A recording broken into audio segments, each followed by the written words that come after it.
good evening, ladies and gentlemen, and welcome to the WNFC TV Live. It is week 6 here across the WNFC TV nation. Glad to have everybody with us here tonight. I'm Bo McMichael with Adam and Craig, bringing you 2 at least games on the schedule that we'll be able to throw things up there. I hope everybody sits back and enjoy themselves. We have a great matchup.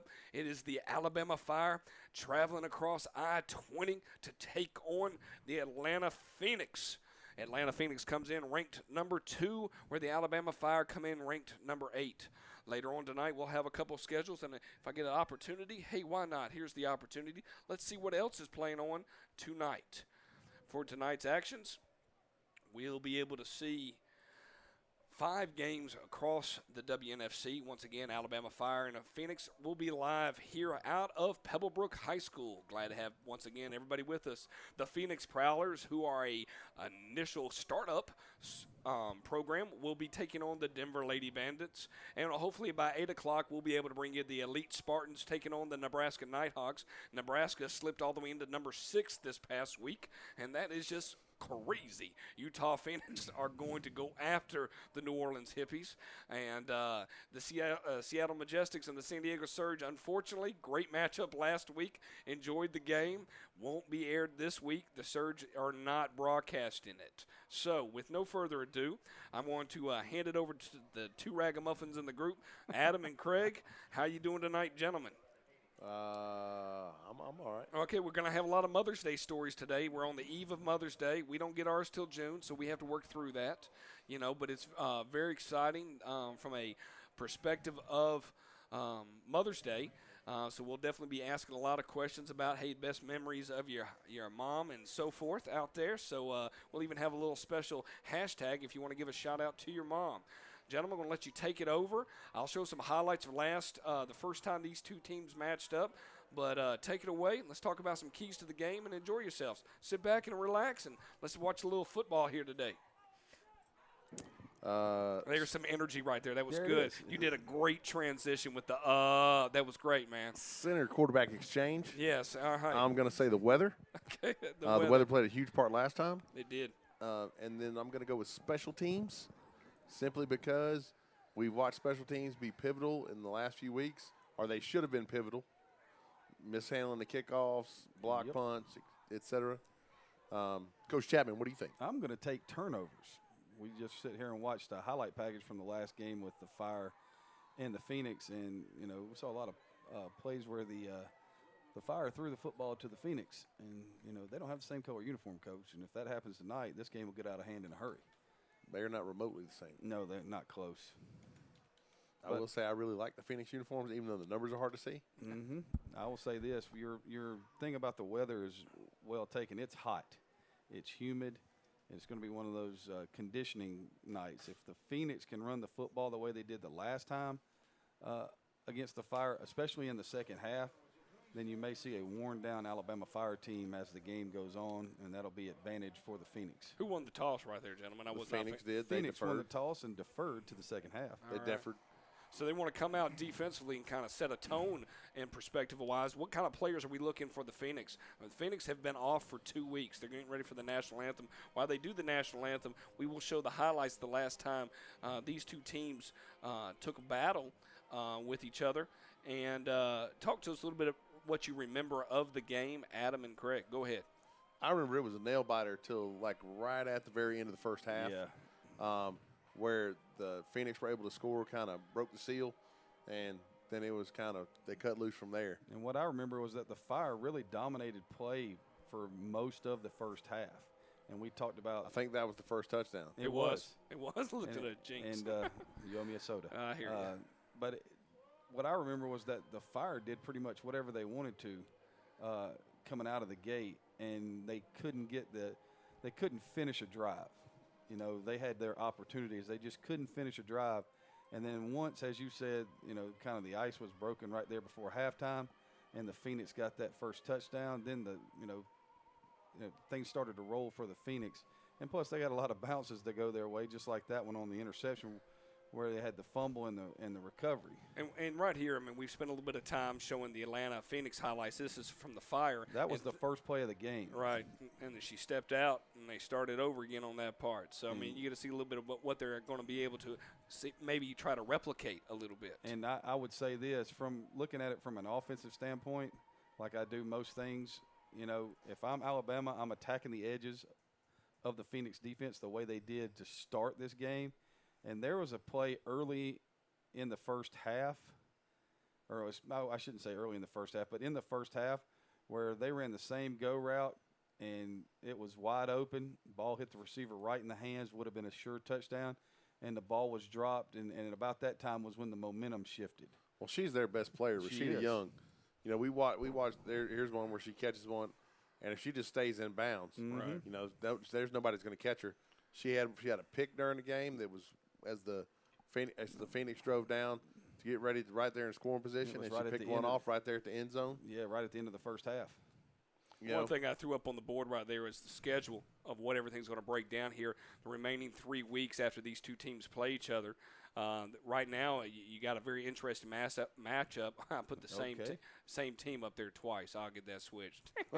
It's been a long day, so I'll switch that over, and we'll have a chance to talk about that here in a minute. All right, getting ready for the kickoff. I'm going to turn my mics off, get myself all situated. And, gentlemen, sit back and enjoy yourselves, and let's hope for a good game. Prediction? Craig, you first, buddy. Go ahead. Phoenix starts slow after 2 weeks off. Defense keeps them in the game early. Final score 28-7 Phoenix. Okay, Adam. 35-14. Who? Oh, Phoenix. Okay. All right. Don't be ridiculous, sir. You got to come better than that. Okay. All right. He's already on record saying as they go undefeated. Yeah, I've already said it. All right. Throw the bagel up. All right. Well, sit back and enjoy.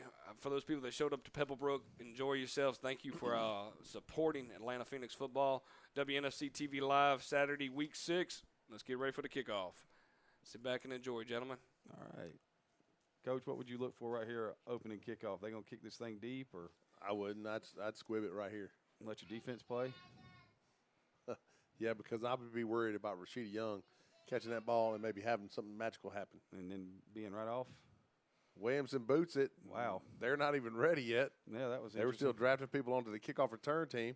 That ball's going to be picked up at about the 15-yard line. It's Rashida Young trying to make her way around the left side, and she's going nowhere. She's going to be brought down by Crystal Reese, who is a monster on special teams, both in returning and covering.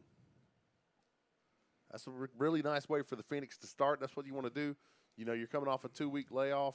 You want to start fast. And I mean, you know, I hate to say this, but how can you be late for the opening kickoff? I mean, literally. Well, there's a million Alabama jokes right now, and I'm just going to leave them all alone. How can that happen? You know, I don't know. You know, maybe they're out of sorts. Maybe people were late getting there. That, you know, I know that travel is tough on teams. I will say this league is far more organized than any other league. Did she fumble? No, okay. I was about to say that was the weirdest thing I've ever seen. All right, they line up and okay, they were in some sort of eye gun. Now they go to a traditional gun set. This is two tight ends, Coach. Double tights. There's a snap looking for the ISO right there. Going to be met quickly by J-Rock. She's going to make the tackle. Carried by number 27, Michelle Sellers for the Fire. And looks like they're going to give her about 1.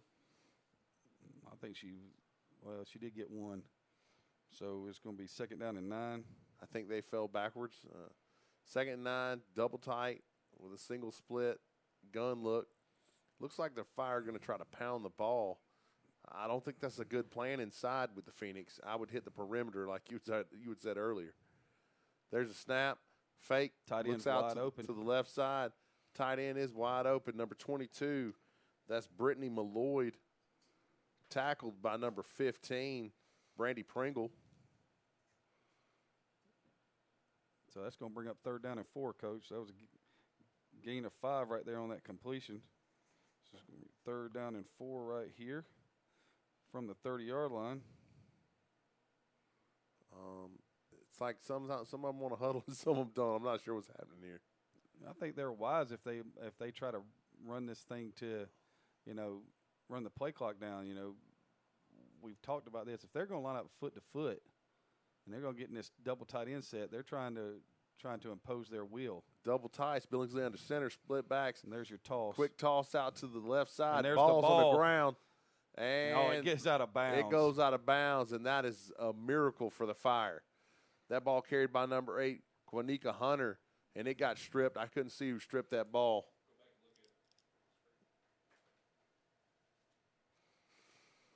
That's going to be a 7-yard loss on the play. It's going to bring up 4th down and 11.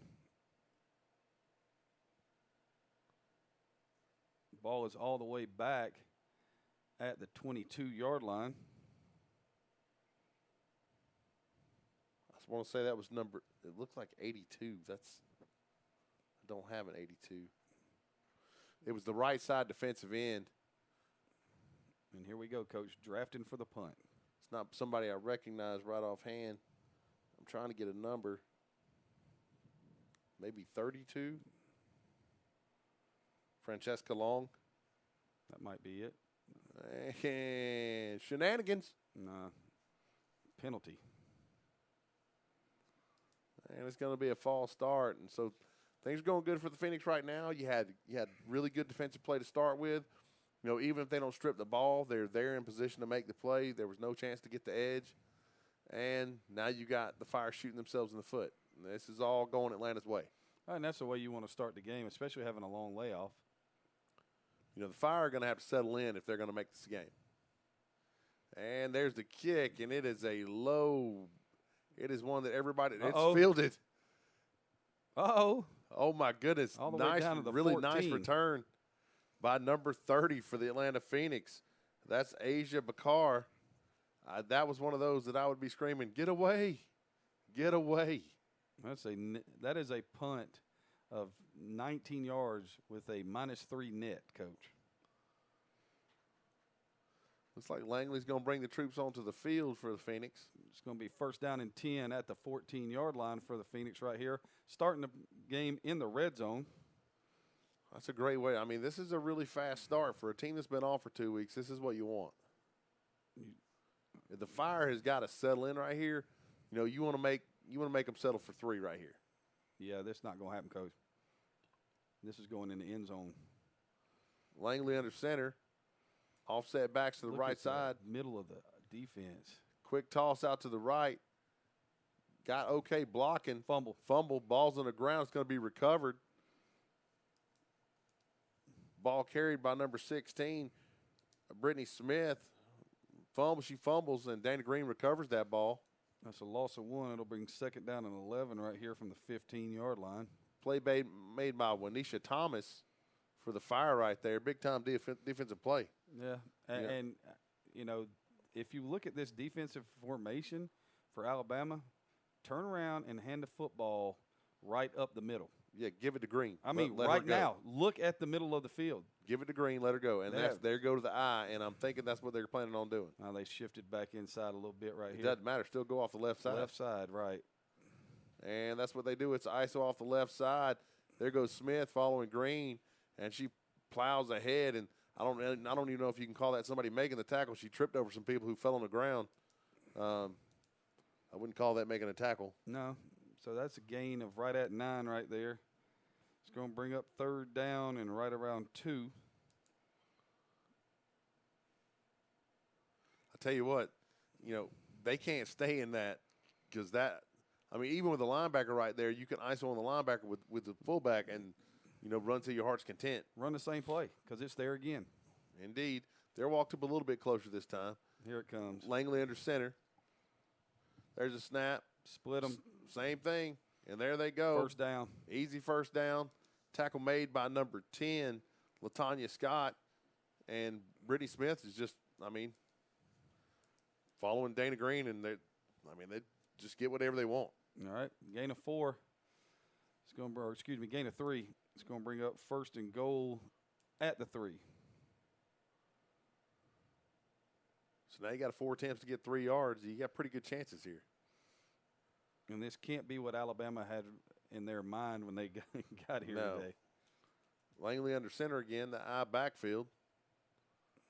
Just a right formation. And Green right up the gut. She stays Touchdown. up. and she's in. That's what I said. Hold on, is that Green? I'm sorry. That was number 4. That's Shanice Wheeler. Just right up the gut. I mean, I think my fullbacks would earn some money today. Yes, definitely. There's no doubt that, you know, you didn't have to throw a pass. All right? And realize you only had to go 15 yards for a touchdown. But the way in which you went those 15 yards. But you ran the same play the last 4 plays. I mean, that was a 5-play drive. It went 15 yards. The numbers aren't going to be eye-popping in any way, but just the domination in which it happened. Williamson on, good snap, good hold. It's up and through. Hammered. Got a babe.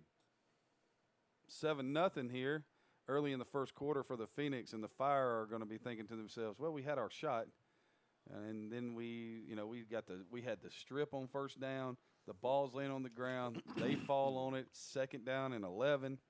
And well, right now, what you see, what I'm watching, and I'm a big guy that watches the other side. I see players walking off the field. Oh yeah. The start of the game, nobody was set for the kickoff return. I look at coaches. Coaches are already frustrated. Yep. These are all things that I look for when I'm coaching. Mm-hmm. You know, can you gauge the temperature of the other sideline? And the temperature of the other sideline right now? Yeah, it's 38 hot. It is, Coach. That's just exactly the way it is. And we'll see if we get this kickoff. They're set this time, Coach, so they're there. They have 6 people on the front line. They're really worried about this onside kick over here to the short side 50-yard line. So it seems. Williamson the kick, and it's a high spinning kick right down the middle. Got to get outside. Hello. Returned by number 19. That's really nice coverage right there. Yeah, that was great coverage. Number 19 for the Fire. That's Rashida Young. Again, you know, if it's me, if I'm the Alabama Fire, I'm figuring out a way to get her the ball. You know, and they did that last time they played. They threw it to her. They ran a reverse. You know, if you know who your players are, you got to get the ball in their hands. That's the Get truth. the ball in the hands of your playmakers. That's your job as a coach. There's no other job. I always kept a chart that has everybody's name on it, so I can see how many times people have gotten the ball to make sure that we're spreading the ball around and getting it to the people who need it. And they're right back in the 2 tight ends, Coach. So this is going to be we're coming right at you kind of game, at least early on, at least until the Phoenix make the Fire get out of this. I'm not sure what's happening right here. It's probably a legal substitution. Okay, they had 12 on the field. I didn't see a flag. That's a 5-yard penalty. It'll bring up 1st and 5. Well, this is good news for the Fire. It's not good news for me after I had to change all this stuff around. Quarterback under center. There's a snap. Toss sweep. Pitch out to the left side. Got him. She's got some room. She's got the edge. Whoa! Man. Yes, sir, Coach. Nicely done. Brandy Pringle bringing the pain right there. That's an 11-yard She's still gain. down. That's not good. I hope she's okay. I think that was Quanika Hunter on the run right there. She had the edge and was really moving, but Pringle absolutely dropped the hammer. And it's an interesting way that they did this. They ran the toss, short side, Coach, away from the split end or the flank or whatever you'd like to call it, and they outflanked the Phoenix. And they did it the previous time, but a great play from the defensive end was able to strip the ball loose. But that time they got the corner sealed, and it was just, you know, when the safety or corner rolled over the top of that, you know, she showed up with ill intentions. Yeah, that was nicely done. We never want to see anybody hurt, but, you know, everybody enjoys, you know, good hits. So right now we're at the 50, Coach. 1st and 10 at the 50. That's the first down of the game for Alabama. You know, they've run 5 plays. Hey, I'm just getting that play. Let's take a quick look at it.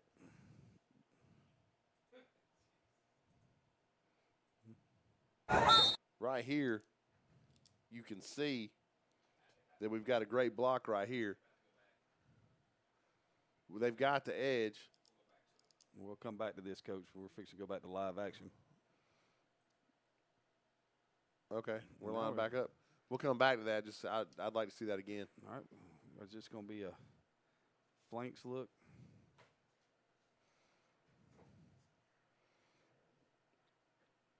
I think we got 2 tight ends, 2 flankers, Coach. Yep, single back. I think that's Billingsley back in there at quarterback. She's dropping, looks out to her left, lets it fly. Stop route. It's a one hopper. It's intended for Young. She didn't have a chance right there. I like the fact they changed the formation a little bit. The call was not, it was just a simple hitch. Give me 5 yards on first down, but the Phoenix really sat on that. And that could be a good thing or a bad thing, Coach. If you're sitting on the hitch. Yeah, the hitch and go is kind of dirty. Or the straight fly, because it didn't look like the corner gave much of any read steps right there. So this is the third play of the drive. It's 2nd down and 10 at the 50. Billingsley takes snap. It's a low one. She looks straight down the middle. She throws it out to the right side. And nice defense right there. Pass is broken up. That pass intended for number 29, Sanisha Smith. That's going to be broken up by number 30 for the Phoenix, Asia Bakar. All right, so you got 3rd and 10, Coach. You've seen a hitch. You've seen the fade. All right, are you running something right here to try to cut this in half so you don't have to punt? Or are you going to go for the whole 10 yards right here? I'm going to try to get 5 yards. For one thing, if I try to drop back, they just pulled out number 99, Latanglia Dorsey, and put in J-Rock inside. Uh-oh, went to the jet. And package. quick snap right there, lots of pressure.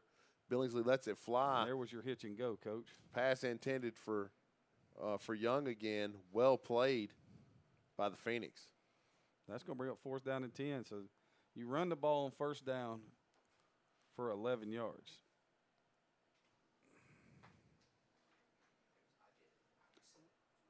And after you get those 11 yards, you throw it 3 straight times. Yeah. Is that a script issue right there? Or did they say we're going to script the first part of this game? Because the first 2 plays were really nice. I hope so, because what they're seeing and what I'm seeing 2 different are things. not the same thing. I like the run, and I like the throw to the tight end. I don't consider myself an offensive mastermind by any stretch of the imagination. They're going to go for this thing on 4th down. Also a bad idea. Billingsley under center. Reverse. Toss. It's a reverse. Golly, got Young him again. gets it. Nice defense. Great job right there. Play made by number 3, Renika Toombs. And, the Phoenix are too fast for stuff like that. They got them on that in the first game. So that was probably what they were thinking. I guarantee they were sitting on it. You're waiting on it. If I'm lined up out there, I've got to know that when she doesn't run straight, when she runs backwards, that the first thing I ought to yell is reverse. That should be coming straight. It should be an echoed call down the line. And so now you've given the Phoenix a short field. And that's the second short field. I don't see how this was a good plan. I'd hate to say this, Coach, because then somebody's going to be mad, but it wasn't a good plan. Langley in the gun, offset eye to her right side, slot to the right. 4-man front for the Fire, showing some pressure. Oh, Langley, no. And that's the kind of stuff that is going to save the Fire. If that was number 16 right there, Brittany Smith, who just put the ball on the ground. She and Langley, it was just not a good handoff. Well, it looked like Langley wanted to get out of there. You see what I'm saying? She did the old thing where she was going to make the handoff while she was running and never got the ball into the pocket. It was low. The handoff looked to be low. And it went off her thigh. Yeah, and so now instead of having the short field, they got the ball 1st down and 10 at with the great field position. Yeah, and that's that kind of stuff. To me that's rust. But that's exactly what it is. So now, here we come. We're back to 2 tight ends, and I see if they shift out of this Florida State like and Mulligan for the Fire. Yeah, start over. Billingsley under center. There it is. Handoff off the right side. Makes the initial wave. Going to be brought down by number 99, Latanglia Dorsey. she's a force to be reckoned with right there in the middle. I'm going to go ahead and tell you, you got to run those plays. I understand that. But if that is an integral part of your game plan tonight, and you think that that's going to be there, you know, if your defense is going to stay on the field or get you off the field, then you got a shot at doing that in the fourth quarter. And that's a good thing. But if you're going 3 and out. See, what you're doing right here is you're letting the Phoenix pack the box if you're the Fire. You know, you got 8 people right there in the middle. Billingsley drops, quick throw, tight end is open. And there's the one advantage because the linebackers get so caught up. She's brought down by Carla Odom. That's number 22, Brittany Malloyd right there on the catch. You know, that is one of the things that you can do, you know, when somebody is playing up tight. And, you know, the linebackers get so preoccupied with the run that they forget about the tight end. And that's where your defensive ends have really got to get hands-on and squeeze that. And that's a 14-yard completion and a first down. If that tight end doesn't free release, that doesn't happen. And but they're getting nothing on the run, Coach. No, the whole middle is just absolutely jammed. Carried by number 27, Michelle Sellers, and destroyed by number 79, Tania Carlton. Correct call on that one, Coach, because destroyed is what it was. She never slowed down. No gain on the play, 2nd and 10. But what they're doing, and I got to, that like we talked about, what is it, a script issue? Hey, the first play of the game, you ran the football, you gained a yard. The second play, you threw a tight end delayed to the sideline, and you gained 5. Then you ran a toss and you fumbled. The next time you came out, you ran the toss for 11, and you threw the ball 3 straight downs, then tried to run a reverse, got the ball right back on a turnover, ran the ball, threw a play-action pass. Now you're sitting there, you got something going. Billingsley, under center, play drops. action again. She's going to roll the left side. Yeah. Serious hold. The right side defensive end, number 92, Taryn Stringer, was absolutely mugged. And I apologize earlier. She had the strip earlier in the game. That's a gain of 3. It's going to bring up. And they're not going to call that? No. Okay, that's a gain of 2. And that's going to bring up 3rd down and 8. You got to call stuff when it's at the point of attack. I understand holding occurs every play, but when it's at the point of attack, you got to call it. That's refereeing 101, you know? I told you, Coach, they were having a meeting before the game to do what? Figure out how to be horrible and call every penalty that no one ever has heard of. 3rd down and 8. Billingsley toss out to the right side. They're trying to round the corner. That play had nowhere to go, Coach. Stringer's there first, followed by number 49, LaVonda Thompson for the Phoenix. And that is a loss of 5. That carried by number 27, Michelle Sellers. Not only did she lose yards, she also lost her helmet. Yes, she did. That's a loss of 5. It's 4th and 13. I'm just here to tell you, if they asked me to run the toss in this game, if I was on the Fires team, I'd say, hey, let's do something else. Well, they did it successfully last game. But the last 2 times they've tried to do it, you had one that got absolutely wrecked on the sideline. Mm-hmm. And then the next time they beat her to the line of scrimmage and, almost knocked her head off. Here comes the post. This better be a quick kick. If it's not a quick kick, if we were there, I would walk down there. They may throw the tight end pop to this tight end down here on the single side. Billingsley in the gun. There's a snap. She takes it, looks out to her left, comes back across to the middle. To the post. Had a player. No flags right there, Coach. It's going to bring up 1st down and 10 at the 42-yard line for the Phoenix. That pass intended for number 4, Katrina Fincher, broken up by the Phoenix. So right now, the Phoenix have kind of dodged that bullet, and they're going to take over 1st and 10 at the 42. They can't turn the ball over. All right here you can see the overall team defense for the league.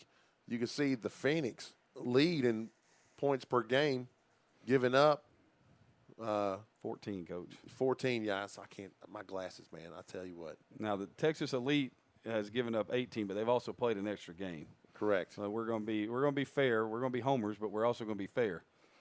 All right. So 1st and 10 at the 42 right here for the Phoenix. Slot to the right, offset I.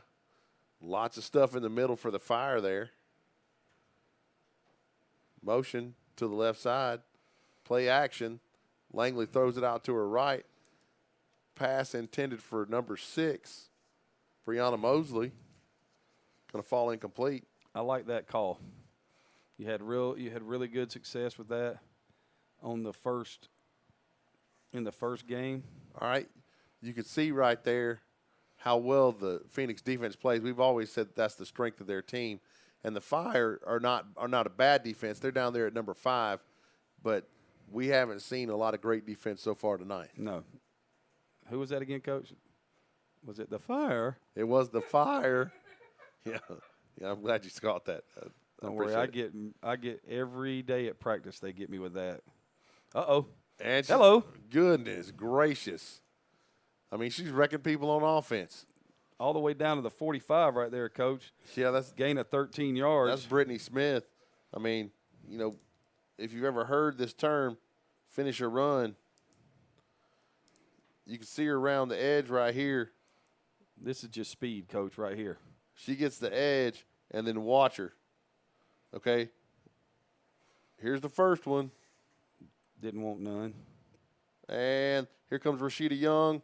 Nope. Hello. Get off of me. That's beautiful. Also didn't want none. That's absolutely beautiful. So the second first down of the game for the Phoenix is a 13-yard run with a great finish to the run. Now we got to get lined up. I don't think anybody knows what's going on. I know this receiver down here don't know what's going on. Slot to the right. Staggered eye. Motion to the right side. Langley drops, looks to her right. He's getting lots of pressure, scrambles, throws it out. That's a really nice job. Just gets rid of it. That's a really nice job. Don't take the sack.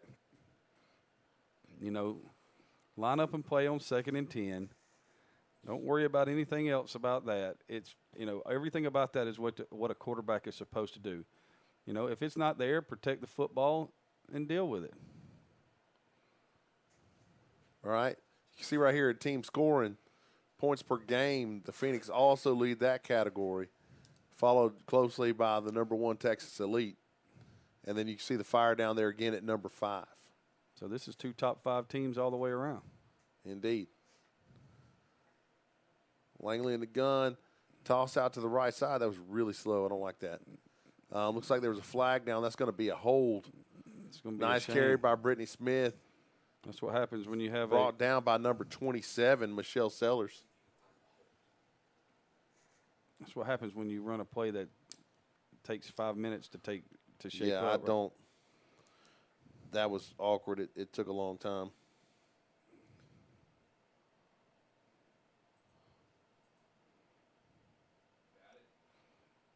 Yeah, it was weak, but yeah. So you're telling me the holding was weak, Coach?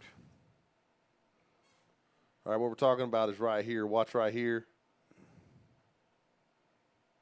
I mean, it was brief. Wow, they called that? I mean, it's either there or it's possibly here. Yeah, okay, it was there. That's where it was. When she tried to disengage. So that's going to bring up 2nd. Yeah, I mean, that's 20. I mean, it's iffy, but okay. The letter of the law, Coach. Motion out to the right side. Langley drops, looks out to her left, has a receiver open, had Mosley open, and just couldn't get the ball to her. Ball's going to fall incomplete.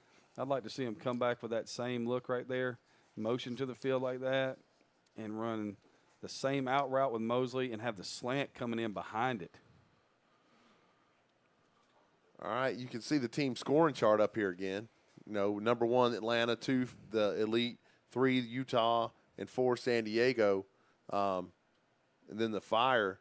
It's funny to me that the Majestics are the number 5 team, or the number 4 team in the rankings, like overall rankings, like team rankings, yet they're way down in team scoring. Yeah, it could be a part of those things. They may play a little bit better defense and play off of their defense more. Slot to the right. Langley rolls right. Lots of pressure. Just able to get rid of it.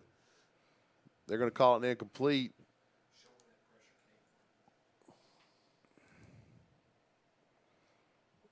Yeah, Coach, if we're in 3rd and 20 all night, it's not going to be a good night.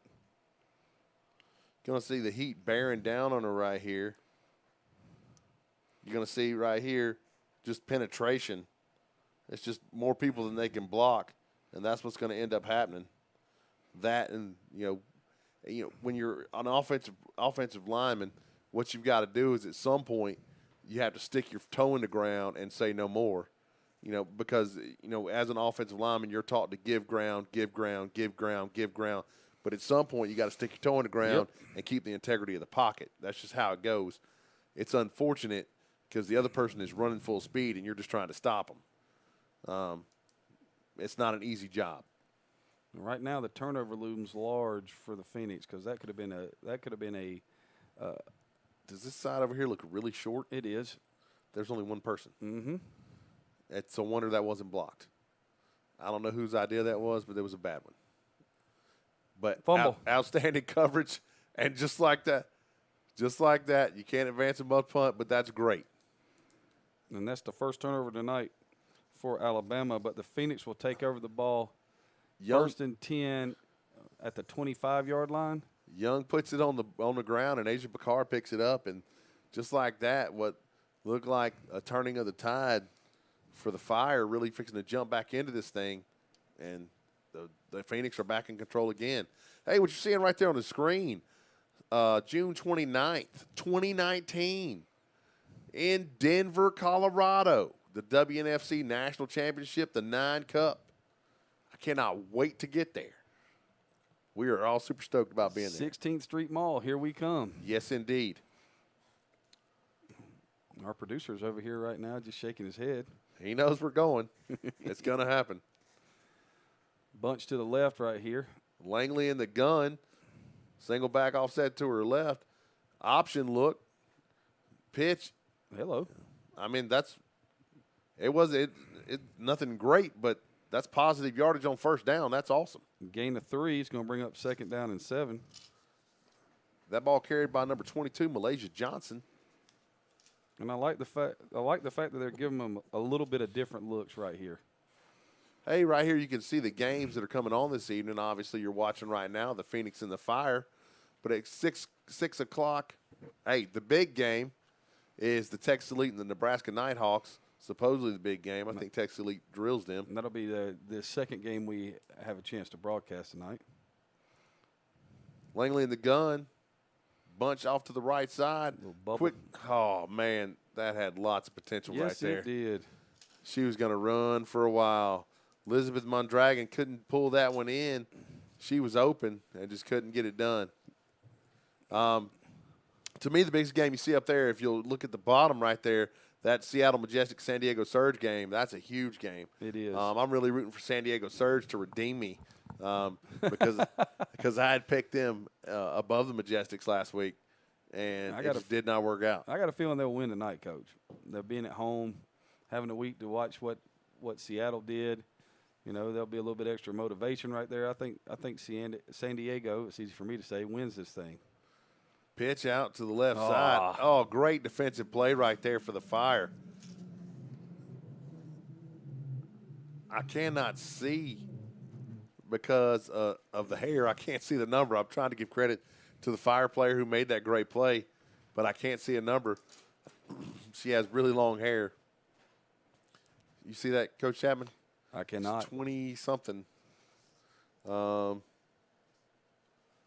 it was a great play regardless. I do know it makes it, instead of it being 4th down and manageable, now it's back to 4th and 11 right here. And this looks eerily like the first game. Neither team being able to do much on offense early on in the contest. Showing blitz, the Fire. See if There's it's a snap. fade. Langley looks. Has time. Throws across the middle. Incomplete. That ball intended for Mosley. Broken up by number 4, Katrina Fincher for the Fire. Nicely done. And just like that, the Fire dodge a bullet. They do. I mean, and let's give credit where credit's due. Their defense has played really, really well after the first drive, and that first drive was only a 15-yard drive. So, they've stepped up and answered the call. They've covered up, they've covered up one turnover. They've covered up a punt that ended up being a -3 net yardage punt.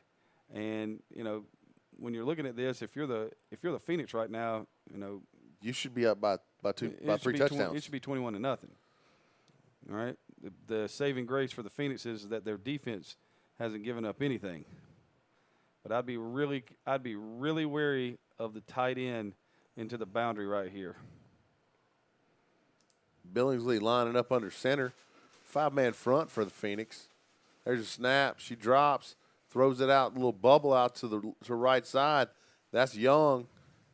She's going to pick up some positive yardage there. What, maybe 5? 4. She got 4, Coach. It'll be 2nd and 6. I mean, good play on first down.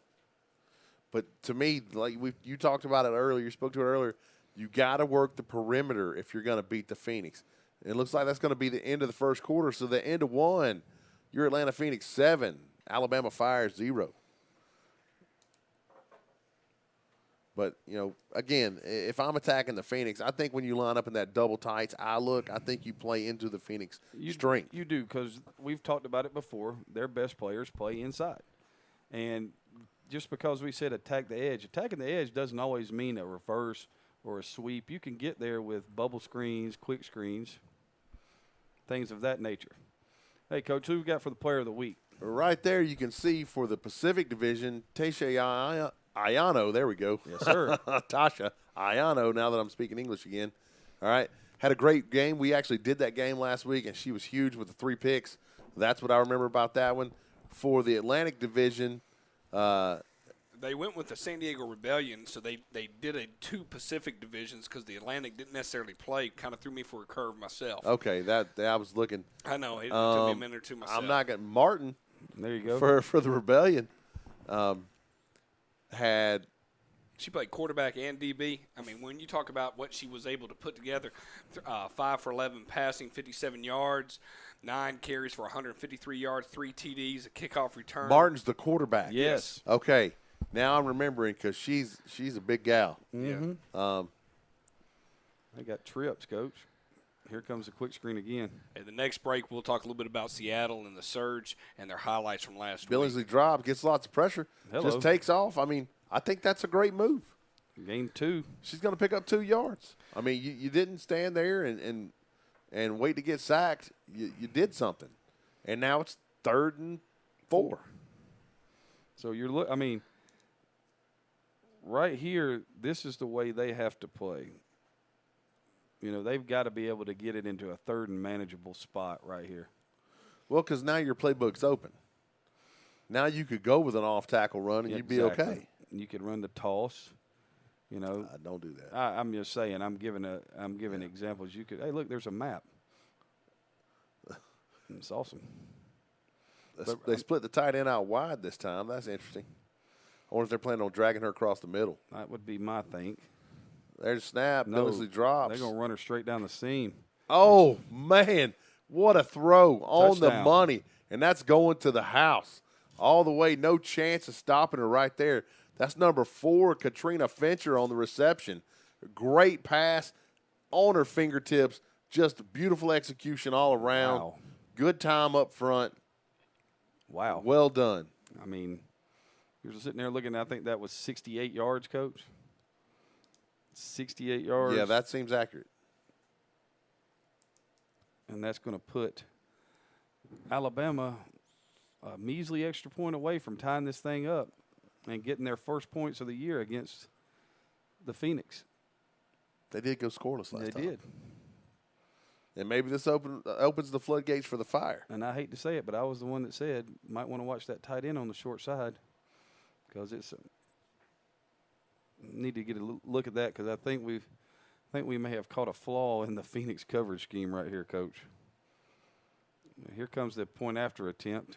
And They throw the block out of the way. they got a lot of people over the left side. And it is blocked. Great play. I mean, that's, That's a huge play. It's a running joke on the sideline. A lot of places I've been where, that might be the difference. Right here, going back to the touchdown, you'll see the receiver. She's split out right there, and she's just going to release. This is a straight go route. And there's a linebacker trying to cover her, and there's the problem. Yep, that's the problem right there. And it looks like she might make the play, but she's able to shake her. Yep. And then that's all she wrote. And, if you're going to play man coverage, and you're going to give up some big plays. You're going to give up some big plays, and you're going to have to understand that, when that happens, you just got to line back up and play. We've seen this before with the Phoenix. They gave up a huge play down in North Florida on a slant that, actually put them down. They were up 6-0 at the time, and then they were down 7-6. I mean, immediately after we had just made a joke about, North Florida being in, Short squib right there, wow. Mishandled. There's that special team stuff. But you got back on it. Able to recover it. That's one of those where, again, I hold my breath during the kicking game. But in all jokes and kidding aside, by squibbing that kick because they're afraid of Atlanta's return people, Atlanta's got great field position right here. They're right at midfield. I mean, you can't keep putting your defense in a position where they're defending only half of the field, because sooner or later they're going to break. What you see it right up on the screen right now is the statistical ranking. This is not the actual ranking, but the statistical ranking of the teams. You see Atlanta over the Texas Elite. If I'm not mistaken, it's simply because they played fewer games. Yes. Because in reality, it is the Texas Elite, the Atlanta Phoenix, which rose to number 2, the Utah Falcons, and then the Seattle Majestics are your top 4. Langley under center, I backfield. Something about that was wrong. Somebody zigged where they should have zagged on that one. Good job by number 10 and number 53 for the Alabama Fire, LaTanya Scott, and number 53, Chardonnay Jenkins, come in and make that play. That looked like a busted play, though. It was, and it's going to end up being a 4-yard loss. And the Phoenix are behind the chains again, just like we talked about last time with the holding penalty putting them behind the chains. They got to go back to what they do well. We haven't seen we haven't seen the counter yet. We saw a little option, but they haven't gone to what was really good against Alabama the last time, which was that little, counter look.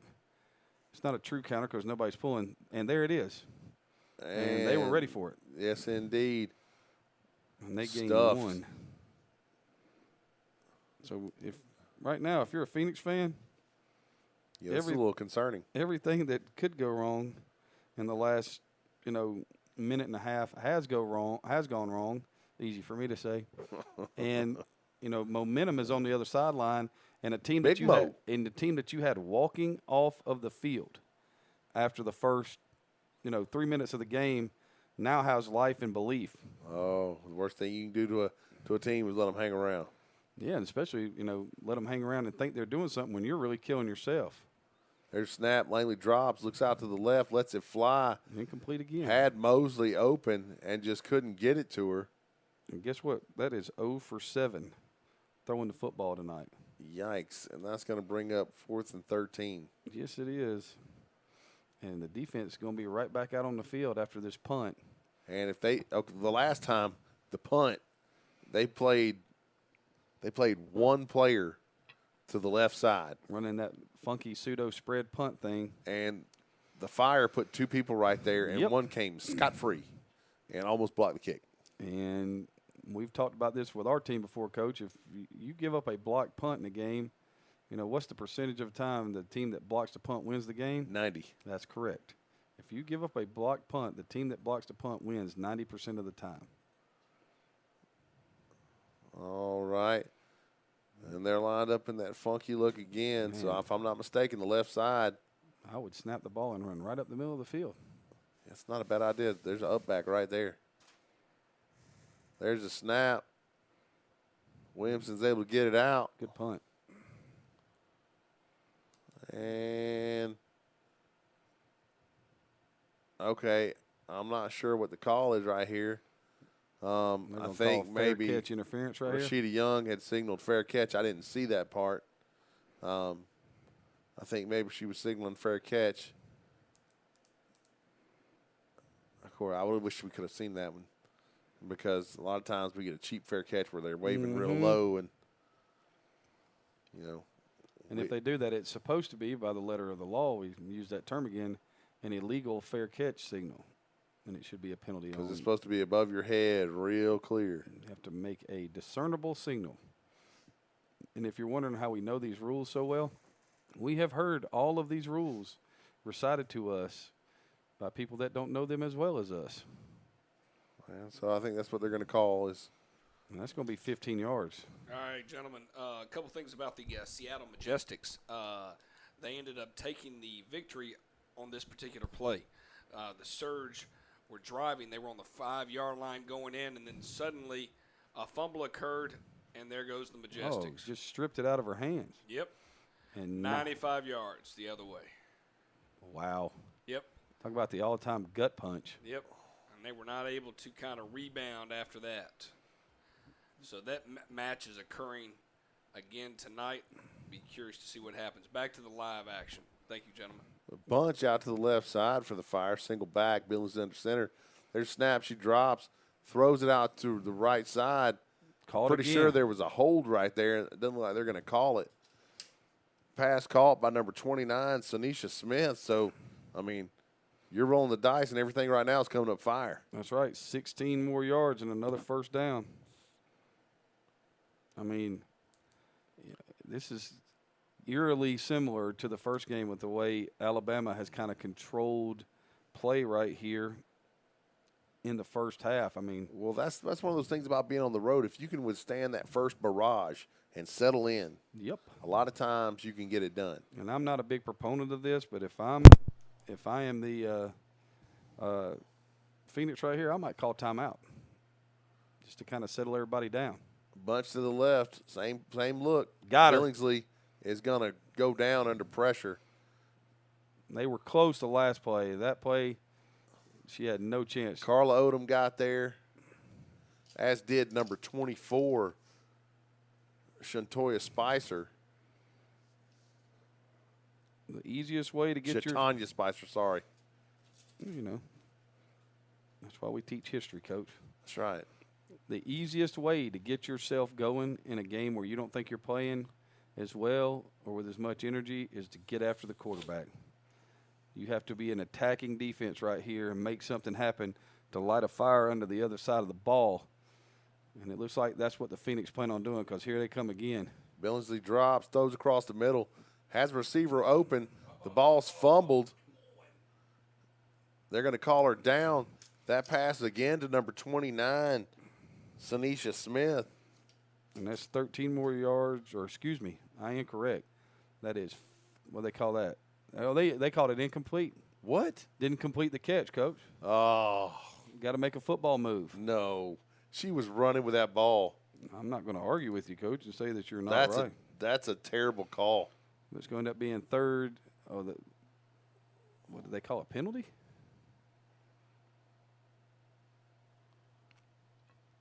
I don't know what's going on right here because how is that not a catch? But there are no 4-yard penalties. They just backed the ball up too. It was 3rd and 10, or it was 2nd and 12. So now it's I don't think so. Now it's a 3-yard penalty of some sort. There it is. Okay. All of a sudden now it's 3rd and 15. I don't understand what I just saw right there. I'm not sure what's happening. Neither are the referees. That's horrendous. I don't understand why they moved the ball back. That 3 is yards. horrendous. Snap to Billingsley. She's looking out to her right side, throws the ball across the middle. No, that was tipped, so there can't be pass. That pass intended for Smith again. Looked like that was broken up by number 22, Malaysia Johnson. That's what I was trying to look for. They backed the ball up 3 yards, but I don't know what penalty is 3 yards. You know what I'm saying? Yeah, I don't see anything.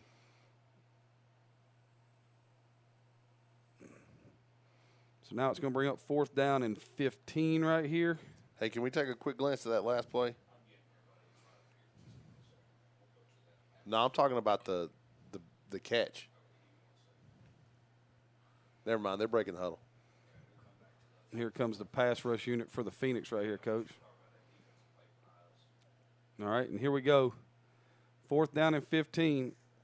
This is the 3rd time that Alabama's gone for it on 4th down in the There's first half. snap. Billingsley drops. No looking. pressure. Throw. I don't know what the plan was there. You had all short routes, and they were all well covered. And we're going to take a quick glance at that no catch that I say is a catch. Right here, you can see I'm into the play a little bit. Okay. Right there, she has it. That ball's tucked away. I know it's hard to see, but the ball's right here. It's tucked away. She goes to the ground, and then it comes out. Here it is, full speed. How's that not a catch? On what planet is that not a catch? That's horrible.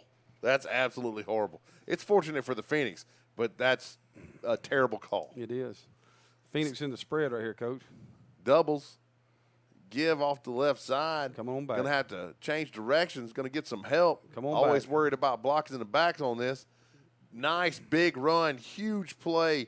Renika Toombs just making it happen. Started to the left and had to cut it all the way back, and it's going to be a first down for the Phoenix. And a 14-yard gain right there. And that's definitely what the Phoenix needed. Yeah, I mean, and let's just be honest. The Phoenix are up a point right there. That's their 3rd first down of the half, guys. Jeez. Just the 3rd first down of the half. Doesn't seem that way. No, it doesn't, but they've started in such plush field position, and, they've gotten nothing out of it. You got to hate when that stuff happens. Mm-hmm. Sniffer back off to the left for the Phoenix. Shuffle in motion to the right. Lane takes snap. Same play. Give off the left side, and there she goes. Toombs cuts back. And just driving. They're just trying to bring her down. Everybody's there, but, it looks like she was eventually brought down by number 53, Chardonnay Jenkins, for the Fire. And that's 10 more yards and another first down. Yeah, and, we were talking earlier about what the Phoenix should do. This is it. And it's a little bit different than it was the last time. They weren't in a lot of gun the last time, but late in the game after they had pounded that counter look, ISO look, they went to some of this and they were really successful. So now they're getting it spread out. And this is when a couple of times they were able to throw the quick screen because they were running the ball so effectively. Langley throws it out to her right side, and there we go. We got a connection. And that's going to be 9 yards on the first completion of the first half for the Phoenix. Big play and a first down right there. It's going to bring up 2nd and 1, Coach. 2nd and 1? Yep. Just trying to figure out what the referee was talking about right there. He was also talking that it was 2nd and 1. Oh, is that what he said? 2nd and 1? 2nd and 1. No catch. I just can't believe they called that. It's a brutal call, Coach. I mean, I just don't know what you're looking at. She took 2 steps, went to the ground, and then after she hit the ground, the ball came out. I don't get that. Jones slides over to the right side. Langley in the gun. I'd be running it left again right here. Jones shuffles across. There's a snap. ISO off the left side. And Toombs running wild out there. Should have set up her block, though. 9 more yards and another first down, though. This is by far and away the best offensive possession of the first half. Tackle made by Monet Presley right there. And it's 1st and goal at the 10-yard So line. far, what's been happening is the Phoenix got an early turnover. We're able to go in and score. Well, they got it off the punt return, Coach. Remember the bad punt? Oh, yeah, it was a bad punt. I apologize. That's as good as a turnover. Mm-hmm. And they get a short field, only have to go 15 yards to put it in. And then we've seen kind of a back-and-forth thing where it looked like the Fire was really down and they were going to shoot themselves in the foot. And then the Phoenix took on that role. Yeah, the Phoenix just adopted that and said, you know what, we'll just let y'all hang around for a little while. And the Phoenix were able to really utilize the tight ends and the tight slot receivers. Mm-hmm. And they ended up going to the short side of the field where the receiver was kind of pulled in tight. And she was number 4, Katrina Fincher, and she catches the ball. And in the coverage scheme, they had a linebacker trying to cover her, and she's too fast for that. She catches the ball and just walks into the end zone. And I'll say this, no matter what happens right here on this drive, I mean, it's goal to goal right here at the 10-yard line. And the Phoenix have 4 downs to score because we've seen their kicking game. They can easily kick a field goal from right here. Not that they want to. But the point being is that no matter what happens right here, I'm the Alabama Fire. I'm sitting over there going, I got everything I want. I've got them thinking that, what I've done so far, they can't stop because the last 2 drives, I've pretty much thrown the ball at will. They had the 1 sack, but the protection has been good. And that's easy for me to say. The protection has been good, and they've had, the quarterback has been very accurate, and their receivers right now are giving the Phoenix a hard time. But I'd still run it left right here if I'm Atlanta. Oh, yeah. I mean, they've got what they want. Alabama's playing the field right here. Comes the blitz. Jones shovels across. There's a snap. Lanley takes a snap. Oh, no. Going to pitch it out to the right side. Has room. Touchdown. And that's it. 10 yards on the option. She's in. Is that 15 or 16? Those numbers are so hard to read. Nice job right there. I think that's number 16 for the Phoenix, Brittany Smith. And that's 13-6 right here, and this extra point is enormous. And, I mean, this is a huge play in the game because right now you can put the Fire into an idea where they have to go for 2 because after they got their extra point blocked, Phoenix just, simple thing. Good snap, good hold, good kick right here. No doubt. And it's, it sounds simple, but it's kind of hard to do sometimes. There's a snap, hold. It's up, and it's good. Yeah, we have a weird vantage point. Yep. It was hard. I wasn't sure.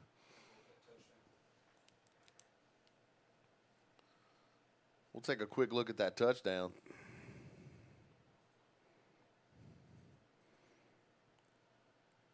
I was not a big fan of the play call, but they blocked it so perfectly. I mean, look at this. Look at the double on the edge, Coach. Yeah, but they let this player go because it's the option. They're going to let that player go and take the quarterback, and they're going to double here and they're going to seal the edge. And all this really is a toss sweep. The speed option is really just Boom, a toss there sweep. It is. Got the seal right there. And she just outruns everybody to the corner. Yeah, I mean, it's perfect right there. Look at the other seal. Right back in there. I mean, the receiver has got the corner pinned in the end zone, and the original double from the sniffer back goes off and seals the outside linebacker or the safety, whoever that was. I mean, that's just really well blocked, and that ball was just sitting there waiting on somebody to come and get it. My goodness, that was a nice block. And they threw it. And they threw the flag. And that's great coverage. Great job Absolutely. running it down right there. And this line of scrimmage those numbers are hard to read. Is going to be. That looks like number 19 made that play for the Phoenix. Looked like it was going to be a really good return for number 21, Monet Presley, but she was hawked in by Katrina Cooper. And I think the Phoenix are going to get some help right here. Oh, they are going to get some help. Keep wanting to say Atlanta Falcons, and I don't know why. Don't say that and jinx them. Yeah. They'll be up 28-3. Coach, I'm going to blow it. I will fight you. Oh, the Falcons.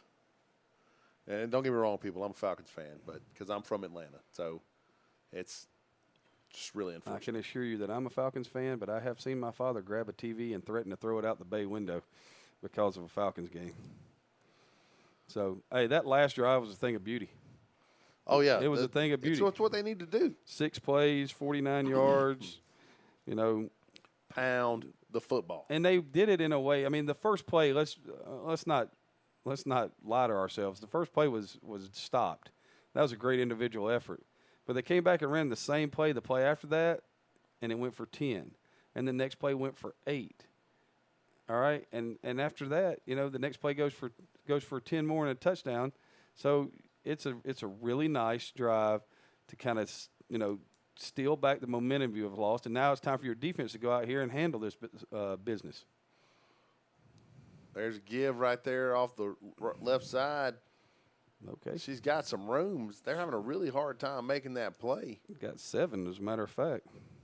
Nice run by number 2, Wanisha Thomas. Eventually brought down by Crystal Reese and company.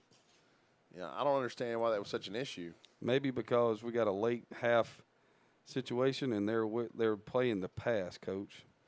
This is not let anybody get deep on us, make them drive the field. And if they want to run the football, let them run the football right here and let them eat up the clock, although both teams have 3 timeouts left.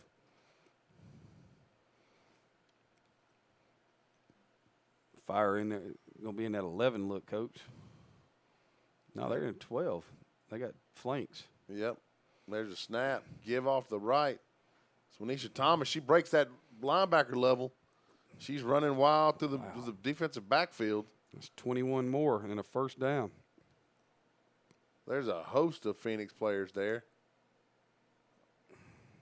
I'm not sure what's going on. 1st and 10, ball's at the 46-yard line. Yeah, she might have hurt herself a little bit right there. You see the helmet tap. She might be tired. Well, we talked about how hot it is out there. It's hot, humid, playing on turf. I'm sure that's not the most, forgiving of all, surfaces to be playing on a night like tonight. Turf's so hot. We spend a lot of time on turf in the summer, and it is miserable. I've got a lot of shoes that have fallen to the wayside because of turf. Yes, they'll absolutely melt. Phoenix playing, it looked like a double A gap right here, Coach. Yeah. There's a snap. Billingsley gives off, and there. Hello. Oh, good gravy. That's number 19 right there on the carry. I'm sorry, number 19 on the play. It looks like both players lost their helmets. Number 21 was carrying the ball, Monet Presley, and Katrina Cooper, despite having lost her helmet, just waylaid her. Ball should be at the 49-yard line. Should bring up 2nd and 7 right here. Where I come from, we call that a train wreck. Or a slobber knocker. Yes. I mean, they're out there popping each other. And the Fire going back in the huddle right here. And right now, it seems like we have no answer, Coach. I hate to say it that way, but they are basically just, they hit us with the big pass over the top. So we've kind of changed our coverage and gone to more of a too-high safety look. And now they're just, with that too tight end look, we're outnumbered in the box now. Here it comes, pass number 22 right here. All right, now we're trying to sneak someone down. They moved. Yep, you can't do that. That should be delay. There's a call flag a false down, start. False start. Looked like the left guard moved. As some people say, yeah, there's another team playing. So that's going to bring up 2nd down and 12 now, Coach. Billingsley in the gun. There's a snap. Fakes it. It's going to throw out to the right side. Had a receiver wide open and held the ball forever. Mm-hmm. It was intended for Smith, and she should have just let it go long before that. But luckily, it gave Asia Bakar time to get over and to make the play. And they tried to run a corner route right there, Coach. And by running the corner, it allowed that route. It let the quarterback hold on to the ball because she wasn't ready to. If you'd thrown an intermediate route there, you're still running. On the slant.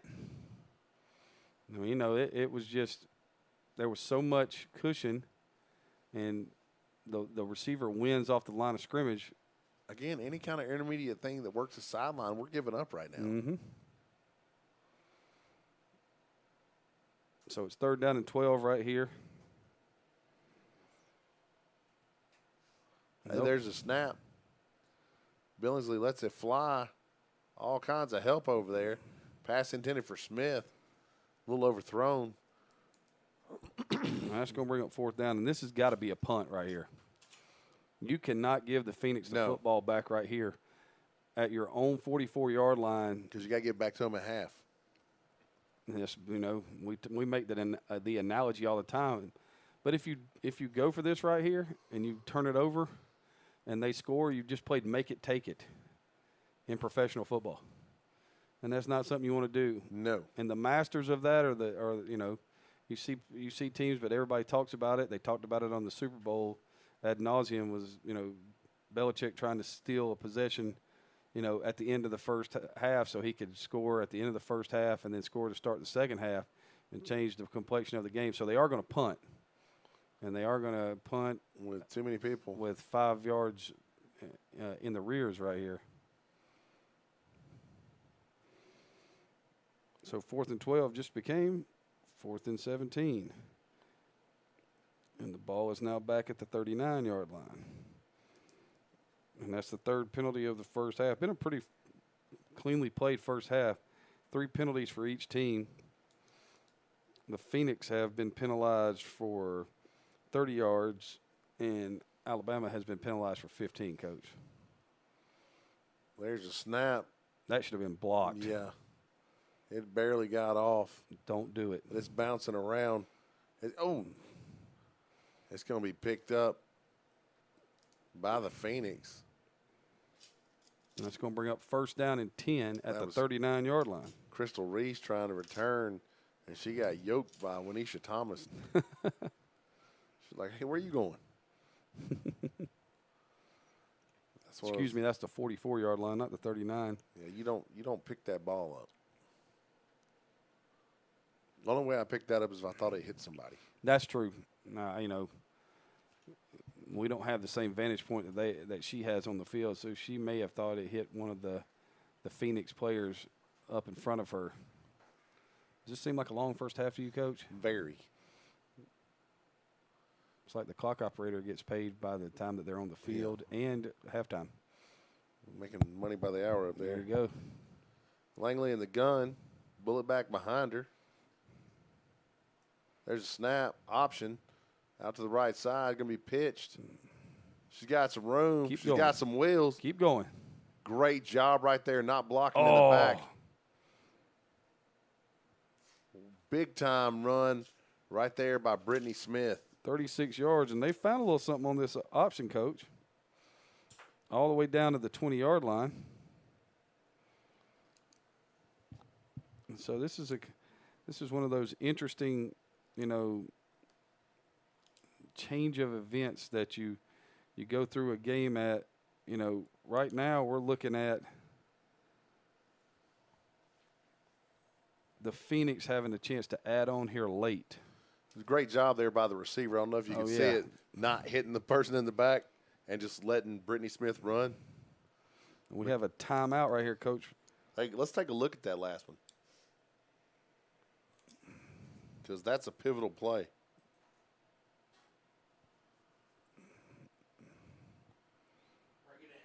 There it is. All right, here we go. Well, soon. You got it. It'll be there in a hurry. There we go. Here comes the blitz inside. Everybody's coming inside. You see, everybody's inside right here. And now there's nobody right there. Okay.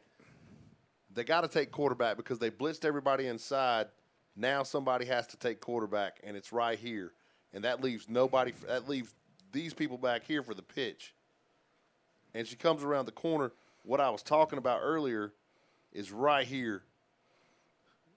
Where I come from, this player would hit this player square in the back. Guaranteed. Guaranteed. But what she does is she practices smart football, and she just lets Smith keep running. And it's a really heads-up play. You think that's such a simple thing, but it's hard not to do it. Yep. It's really difficult to know this person might tackle the back. I'm just going to shove him in the back, and maybe nobody will see. Here comes a run to the left, Coach. I'm telling you right now, this is run to the left. Nope, Motion option to the right side. And it ended up run to the left. Langley headed out to the left. If it was me, that option look, I don't know that I would worry about Langley running the ball. No, I would make sure that she ran the ball. Right.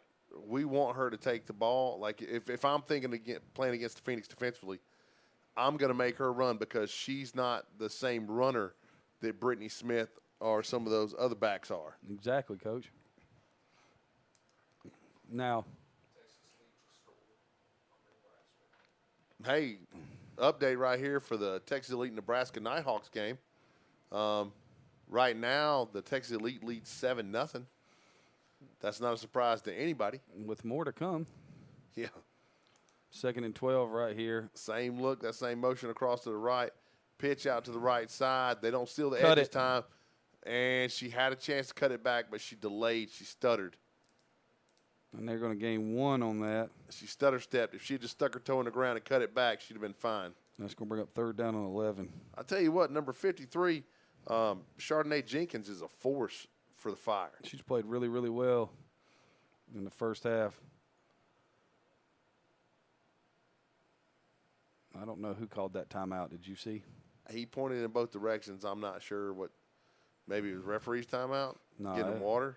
I wouldn't think so. Not at this point in time in the game. If it's 3rd and 11, I'm going with Atlanta called this timeout. Well, you would think so. So, Coach, I'm going to say this. I'd line up in the same formation you just did right there. And as bad as this is going to sound, it's 3rd and 11, but I've got a really good kicker that might need just to be a little bit closer. And here we got to get Texas Elite kicking off right here. There's the kickoff right there and screaming down the field. There's an illegal block right there. Yeah, that was an ankle bite. We got a good camera angle of the B. Yeah, that's weak sauce. That's the WB. The WB, the frog. And what I was saying right here, Coach, I would line up in the same formation. But we're going to line up in, looks like an doubles look. But there would be a quick screen thrown right here because you take your slot person and run it out, kick out the corner, and now the defensive end is chasing. But that's not what they're going to do. They're going to sling it downfield. And they had both receivers in the same spot. In the same spot. They were both beat. If you just throw the quick screen, if Langley just pops up, flips her hips, and slings the ball out there, if she shortstops it right there and just fires it out, now the defensive end is chasing your wide receiver. Yep. I like my chances. Very similar to what we saw with their tight end getting chased by our linebacker. The defensive end on this side is not the athlete that the receivers out there are. You're about to get heated up right here too. So if you've got something quick in the middle of the field right here, now would be the time to throw it because here they come. Langley in the gun. There's a snap. She drops. Getting good time. Throws it out. He's going to throw the ball short. Just couldn't get it there. Had a receiver open in the end zone. 2, as a matter of fact. Wow. And looks like that's going to be a turnover on downs. It is. Hey, what you see right up there, the 9 Cup Championship weekend at Marv K Stadium in Denver, Colorado. So it's going to be on June 29th, 2019. You can join us and the rest of Score Sports at the 16th Street Mall. Drinks are on Bo. Bo just shot you. We're all excited. I cannot wait. I've gone ahead and cleared my schedule for those couple days. You can see the rankings right there. And if you see out to the right side, you can see the number of votes that they received. And that's not current, I don't think. That was last week's rankings. Yeah, that was last week's rankings. But anyways, it's good to keep up with how things are going from week to week. Delay a game right here. And we're watching the Alabama Fire implode. As we speak. But, we watched this a few minutes ago where they would do it for a few minutes, and then the Phoenix would do it for a few minutes. So, it's like nobody wanted to win. Reciprocating just, you don't want this? Here you go. Okay, we don't want to win either. Here, you can get it back. What the Phoenix need right here is they need a pick. They need that would be any kind of turnover right here would be huge. Pressure in the quarterback's face and a pick, but I'd be real wary of of anything. Here comes pressure, ball's out. It's up in the air, and Rashida Young is mugged. And that's going to be a penalty right there. And as it should be. I'm pretty sure she no longer has her wallet. Yeah, that was a pretty easy call right there.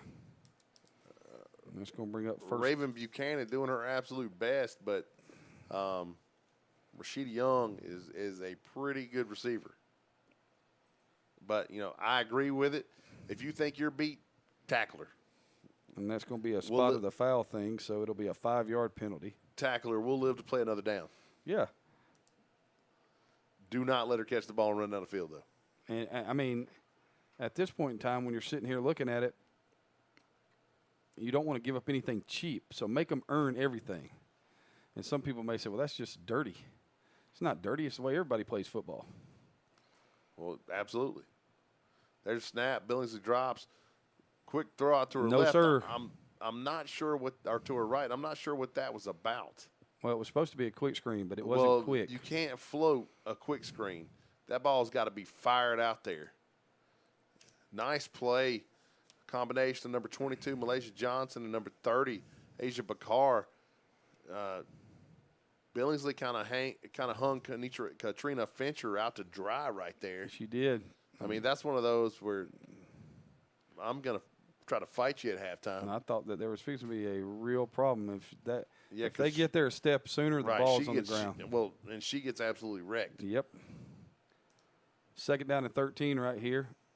You know, if I'm Alabama, I'm running the football trying to make, you know, the Phoenix use their timeouts, and I'm going to get to halftime down 8. Right. Giving them the ball back. I'm not putting myself in any kind of, you know, danger right here. Billingsley in the gun, throws it out to her right side. Nice broke up. And there are 3 Phoenix players there.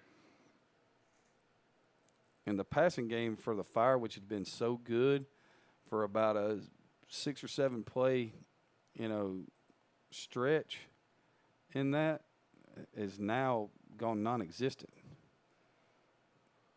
We have illegal formation, which has declined. It's going to bring up 3rd down. 3rd and 13 from the 18 right here. Now, I'm one of those guys. I like to go after punts and things like that. I like to get after the quarterback. Right now, I'm probably going to sit in the zone, let you throw it underneath, tackle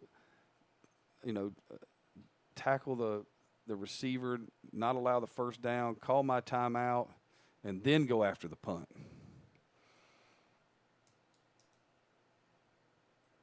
There's a snap. And there's the run. Gives right nice the gut. Job.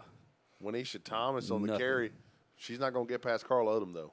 That's a 1-yard gain or a 2-yard gain right there, but it's going to bring up 4th down. Right there, you can see the current rankings. You see the team's name, their record, and then out to the far right, you can see the number of first-place votes they received. The Texas Elite Spartans rightfully number 1. The Atlanta Phoenix coming off a 2-week bye in at number 2, only trailing by 5 votes. That's going to be a square off that's going to be outstanding. I cannot wait to see that game.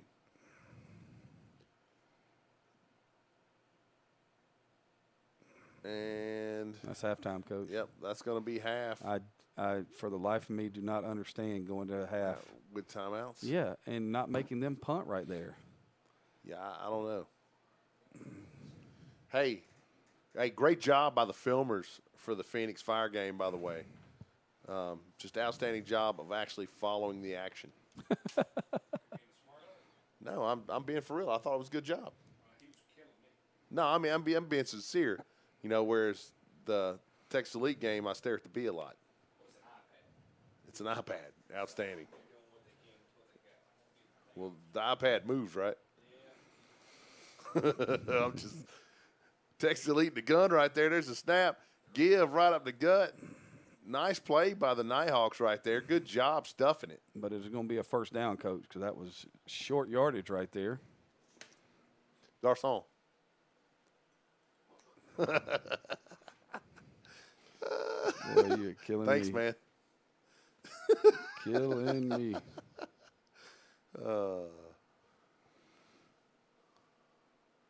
That's funny. Oh, man. Nighthawks rotating some defensive linemen there. We got a score update, Coach, on this. Is it still 7-0? I think it's still 7-0. But it looks like the Texas Elite are on the march. High snap right there, handled, down, thrown across the middle. Pick. That's going to be picked by the Nighthawks. No, incomplete. Oh, they didn't come down with it.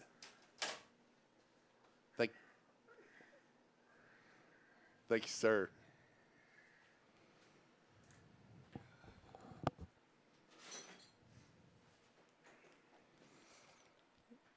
So it'll be 2nd down and 10 right here for the Texas Elite Spartans. And as for the rest of the games in the WNFC right now, we'll throw them up on the board here. Just a couple of quick updates. Everybody's playing right now. As soon as we get updates, we'll throw you in right now. 7-0, the Elite Spartans over the Nebraska Nighthawks. Nebraska has made a big jump. They are currently trying to find themselves in the 3rd seed in the playoffs on the Atlantic Conference. So this is a big game, kind of a telltale of who the Phoenix could play, or a rematch with the Texas Elite here in the semifinals when the playoffs start. Right now, the top 4 teams in the Atlantic Conference, the Texas Elite sit at number 1, followed by the Atlanta Phoenix, then the Nebraska Nighthawks, and then you really have the Alabama Fire and the North Florida Pumas. When I say that, I mean I throw up on this on the schedule, and we'll wait till this. We'll see if we can get this play done. Nope. Well, I'm gonna stop and talk. I'm gonna stop and talk junk about how. Well, don't talk junk just yet. The next 2 weeks, the Fire and the Puma play each other. So it's all going to be about who's going to be the 4th seed, depending on the Fire. You think the Fire is going to do it? I mean, right now they've come out to play. I mean, it's 14-6 on the Atlanta Phoenix. I'm going Beavis on you right here. Fire, fire, fire! I appreciate that. For the MTV wise, people would really enjoy that. That's a great show, by the way. I know. I appreciate you bringing that up. The Atlantic group, based upon what I've watched, I will say this. It's kind of like you would think, knowing what we know about the West Coast football versus Southeastern football, Midwestern football, the Atlantic Conference seems to be more physical. Am I just dreaming here? Looks like it. Well, to me, we still need more, and we're going to get this over the next 3 weeks with the LA Bobcats, the San Diego Surge, and the Seattle Majestics. We've seen Utah play, which was good. We've seen Seattle play. I think the question is, when it comes right down to it, they're very well coached. I feel like the Pacific League. Oh, great schemes. Very well schemed. I feel like that there's a game plan attached. Not that doesn't happen with the Atlantic. Please, I'm not talking negatively on the Atlantic in that sense. What I'm saying is that I feel like when you say the hard hitting, what we've seen tonight with the Fire and the Phoenix, there's some hitting. Well, just the physicality. Yes. I think that's Atlanta's strength is they're so physical inside. Period. Whether it be offense or defense. Yeah, and Texas, for crying out loud, Texas is a physical football team. They are, and several people online right now are asking: is there any way that the Seattle and Surge game's going to be broadcasted? The answer is no. It's going to be located at the Surge, and the Surge do not broadcast. The Majestics did not bring their stuff to do that. Hopefully, we'll remedy that issue come next year. The goal over the 2000 and going into the 2020 season is the one thing with the WNFC TV. We really want to be able to stream all our games, and we've done a great job here. I'm glad the Texas League. This is the first time we've seen the Nebraska Nighthawks not on a webcam where you saw the whole entire field. So we're making some good strides, trying to figure out actually to be able to do this. So I know you were being a little punchy on them not moving the thing, but based on what we saw the past the 2 times that Nebraska was involved in that, it's good to be able to see an actual game. It's not great footage. It's being filmed, so we're just trying to do that. Wide open touchdown. Give her 7. Give her 7. So, good effort. It's very interesting. The question I want to ask you there, Coach Collins, Adam, are the Phoenix looking ahead to the Texas Elite, the team that we're watching right now? I don't know how you keep from it. But you've been off for 2 weeks. I don't know. So is this a 14-6 lull? I mean, are we going to talk? I mean, you picked the score at the end. You said 28-6. Are they going to tag on 2 more touchdowns and call it, and do what you needed to do right there from a 28-6 ball game? I think Atlanta puts up 35 because I think the Fire crap out in the second half. So I mean, and I understand that, but I feel like the Fire has done a great job of second games. to plan and get ready for them. Now, I think that this game is a result of Atlanta shooting themselves in the foot. Oh, I'm not going to disagree, but they're shooting themselves in the foot. Is it because I'll go back to the 2 week bye, but the most important thing is, but I'm asking, are they looking ahead at Texas? Those 2 weeks, you know what I would have been doing? Planning for Texas. Practicing for Texas. Yes, that's what I would have been doing. Not practicing for the Fire. I would have probably, if my my defensive play scripts probably would have been 50-50. Based on what you're looking at. And next week, they, we'll throw this little schedule out here right now that you can see it. This is next week's matchups. Great matchups overall-wise. Very excited. The Puma are going to play the Fire. That game will not be – well, Puma sometimes bring their group to televise. To me, that's a huge game. That's 7 o'clock Eastern Standard Time, 6 o'clock Central. Then we got the Phoenix and Elite. They're going to play Central 8 o'clock Eastern Standard Time, so that's exciting. Denver and L.A., probably no streaming right there. San Diego Rebellion and the Los Angeles Bobcats, going to be a huge game. The Bobcats are going to need to win that game. If the Rebellion come up and grab them and actually able to take them down, it's going to be pretty interesting. And we'll have the Utah game on as well, and that's 3 o'clock Pacific, 6 o'clock. That should be a decent game. It should be very interesting. I mean, to me, the scenery alone, I'll sit there and watch Utah anytime. That whole mountainscape, I just get mesmerized watching it. So, it's pretty nice to look at that environment, to say the least. So we're excited about those things. Asking what the score is right now. The Texas Elite are up 14-0. I'll get an opportunity to throw the score up here in just a minute, but they are leading 14-0 over the Nebraska Nighthawks. Once again, I'm Bo McMichael with Adam Collins and Craig Chapman. Glad to have it's 13-0. Utah Falcons over the New Orleans Hippies in the first. So, 30 minutes many into to that. Come. Yes, many to come. And, it's going to be a very interesting championship or playoff week. But once again, we appreciate everybody joining us. It's great to have people across the board tuning in. We've got great viewership here tonight across YouTube, Facebook, Twitter, and the WNFC TV Live website. And I know you got some stats, so Craig, when you get a chance, throw me the stats, and I'll get them up on the board so we can get ready. We got 6 minutes remaining in the Falcons, or not the Falcons, because it says Falcons, the Phoenix, Alabama game. And I'll let y'all call this little game a little bit between the Nebraska Nighthawks and the Texas Elite. Nice run right there. Yeah, good job. Hey, didn't we see Nebraska last week, Coach? Did we? No, we saw. You saw Denver. Denver. Okay, I was Denver about against to say. Utah. Yes, sir. All right, so that's where my mind was getting clouded. I was going, wow. I tell you what, you can't see those numbers at all. No, this is a call to play, and the old major league fly ball call. So, that was just a bit outside. That was a really nice bootleg right there to set it up 2nd and 5 right here. We saw. For those of you who don't know, bootlegging comes from the Prohibition era. Spoken like a true history teacher. Just joking, folks. What we got going here? Some bone? That's what it looks like. Counter. And nobody was fooled. Well, it helps when you run the counter to block the person on the end of the line. There should have been a puller right there to kick that end out. Or the other running back should have gone and blocked that person. I don't – looks like I got a player down. Yes, the young lady running the football.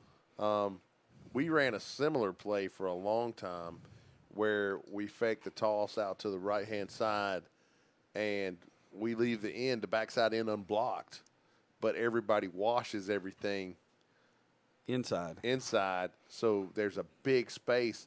That and the fact that while the ball is being handed off underneath to hit that gap, the quarterback is then booting out to that same side, which kind of holds that in. There's a flaw in the design right there. Yeah. Because the quarterback boots, it holds the end. It does. Long enough for that. And I can remember we were getting ready to run it. We had been practicing it for weeks, and we were getting ready to run it, and I told the back, hey, the end's going to be there, but he's not going to be able to get to you. He'll be there, just but keep running. He'll be there, but he's not there. Just keep running. And that, sometimes it's really hard to trust stuff. Well, But in that particular case, they needed something that was going to hold that end on the right side. 3rd down and 9 right here. This is kind of a big play right here for Nebraska if they want to stay in this thing. And there's a toss out to the left. Nope. And everybody from Texas was Nope. there. And nope. Uh-oh. Yeah. Getting a little chippy. You don't want to do that. I would not. Getting a little chippy. I would not try to wake up someone if you didn't think, if you're turned on to this and, Texas is up 14-0, you're, kind of like me, like normally it's, 21-28 at this point in time in a game with them. I just saw a Nebraska Nighthawks player slap the Texas Elite Spartan cornerback number 21 in the back of the head. Probably don't want to make them mad. Yeah, I wouldn't think so. At all. Don't give them. Oh, and they got it off. I thought that was going to get blocked. And there's nobody covering, though. But Coach. it's fielded at about the 50-yard line. Number 1 coming right up the gut. Uh-oh. Oh, my goodness. High stepping through some tackles. 10, and there she goes. 5. Oh, Touchdown. my word. That was nice. Yes. And that's the problem with running a tight punt like that and then not being able to get off the ball because they've just blocked you. Yeah, they just went straight up Jesse James. And they blocked them at the line of scrimmage. It gave the punt returner a free and easy, lane to catch the ball. There was no pressure from a gunner, nothing like that. And she ran through 2 tackles, and then that was it. But she also ran 2 tackles because she was able to set the first tackle up by heading to the sideline, getting that particular coverage person to expand, opening up the middle of the field, stepped inside of her, stepped out of another tackle, and then down Is the this sideline. Vivaldo right here? That's her, right? Mm-hmm. And she, just like always, that ball's up and good. She's got to have a proud papa. Bombed. Just hammered that thing right down the middle. I haven't seen any of his predictions for the week. I'll be interested to see his prediction for next week. Yeah, that'll be interesting. Pretty sure he'll make, He does a really good job following the lead. he does. It's very, very informed analysis. You like that phrase, don't you? Oh, yeah. That's that preparing for the AP Psych exam right there. Okay. That Okay. informed analysis, and you have to talk about ethics. Anybody say how that went? I'm very frightened because I have brilliant children in my class, and so I talked to one of the students that I expected to pass it, and he looked at me and said, "Coach, it was way easier than I expected it to be." Oh, that's either really, really good or Yeah, really, really bad. and that's my point. And then my nephew is in that class, and I talked to him, and he said, "Oh yeah, I knew everything on the test." And then that started sending off, alarm bells to me because I'm like, I there are things I expect him to pass the test, but I hate it when students tell me that it was easy because I have experience with what that means. Yes. Like I said, it's either really, really good or really, really bad. Yep, and this ball is laying on the ground again. My word. Special teams. Put somebody back there to catch the ball. There's this is not good for the Elite Spartans. Oh, they 35-yard line. They had a 2-car pile up. Yes. They wrecked each other, huh? Yeah, it didn't look good. A couple reminders real quick. If you're ever wanting to catch up with the score, check out the WNFCfootball.com website. Score Stream is giving everything we can about the games. Right now, the San Diego Surge are up 6-0 over the Seattle Majestics, where the Utah Falcons are still 13-0 over the New Orleans Hippies. Right now, we're in the middle of the Texas Elite and getting ready to start the second half of the Atlanta Phoenix taking on the Alabama Fire. A close game, 14-6.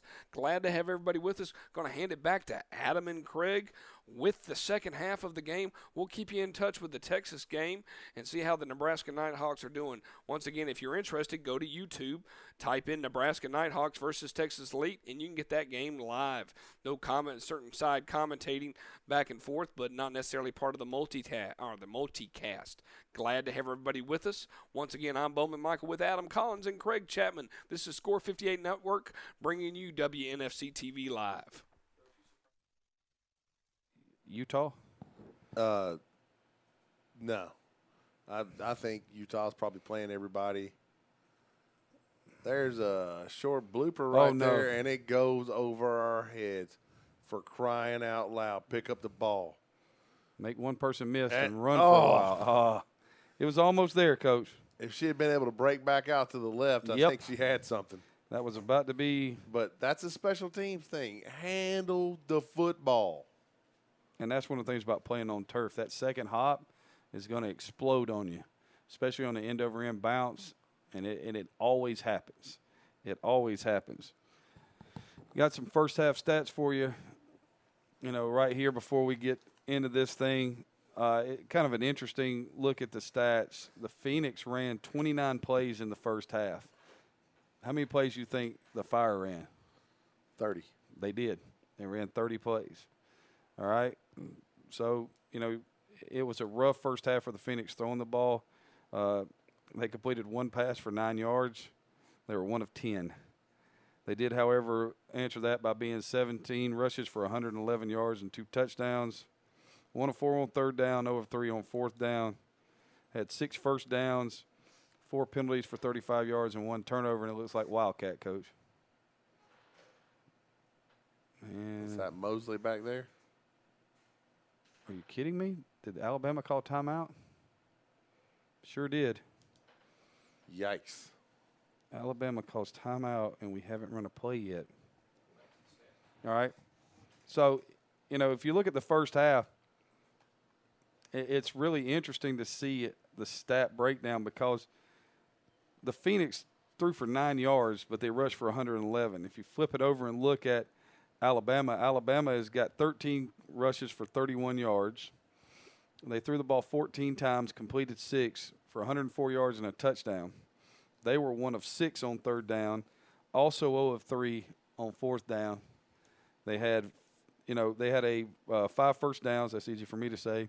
They also had 4 penalties for 20 yards, and they also had a turnover. The big story is the field position. Atlanta's field position, they started at an average at their own 47-yard line, where Alabama started at their own 35-yard line. So, the Phoenix won the first half field position battle. And there's a throw from Mosley. Off the hands right there. I say that's Mosley. I think that's Mosley out there to just try to catch that ball. I'm trying to get a number. Some of these silver numbers are kind of hard to read. Is that number 8 playing quarterback, Coach? That is number 8. That's Oriana Taylor. The pass intended for Mosley just kind of fall incomplete. She has come in and played some quarterback for the Phoenix, and she brings a different dynamic where she can move around a little bit. They are allowed to they spread it out some when she's in there, give her the run pass option, so to speak. And here comes a little pressure. She feels it and tries to take off around the right side. And she's going to be brought down by number 88 for the Fire. That's Jamie Azodi. And that's going to bring up third down and 12 right there. And so now we're at third down where neither team was proficient in the first half, Coach. Yeah, that was the problem. I mean, neither team could really sustain a drive. The one good drive the Phoenix had, they never got to third down in that drive. And I'm kind of shocked that they came out here in the second half and didn't go back to what they did at that drive.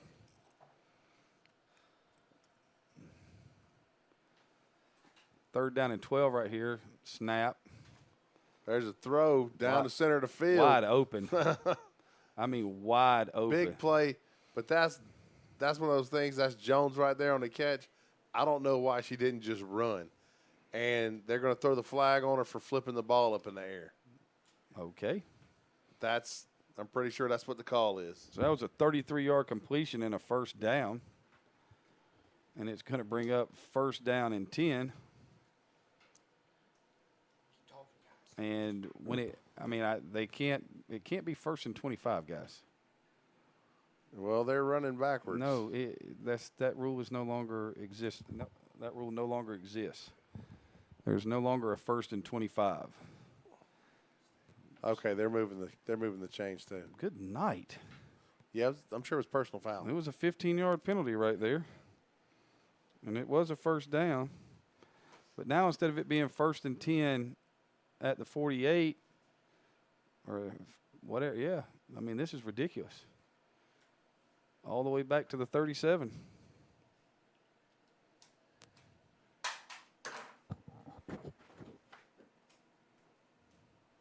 All right. In the gun right here. As Taylor throws it out to her left side. Oh, that should have been picked. That ball was intended for Mosley, thrown behind her.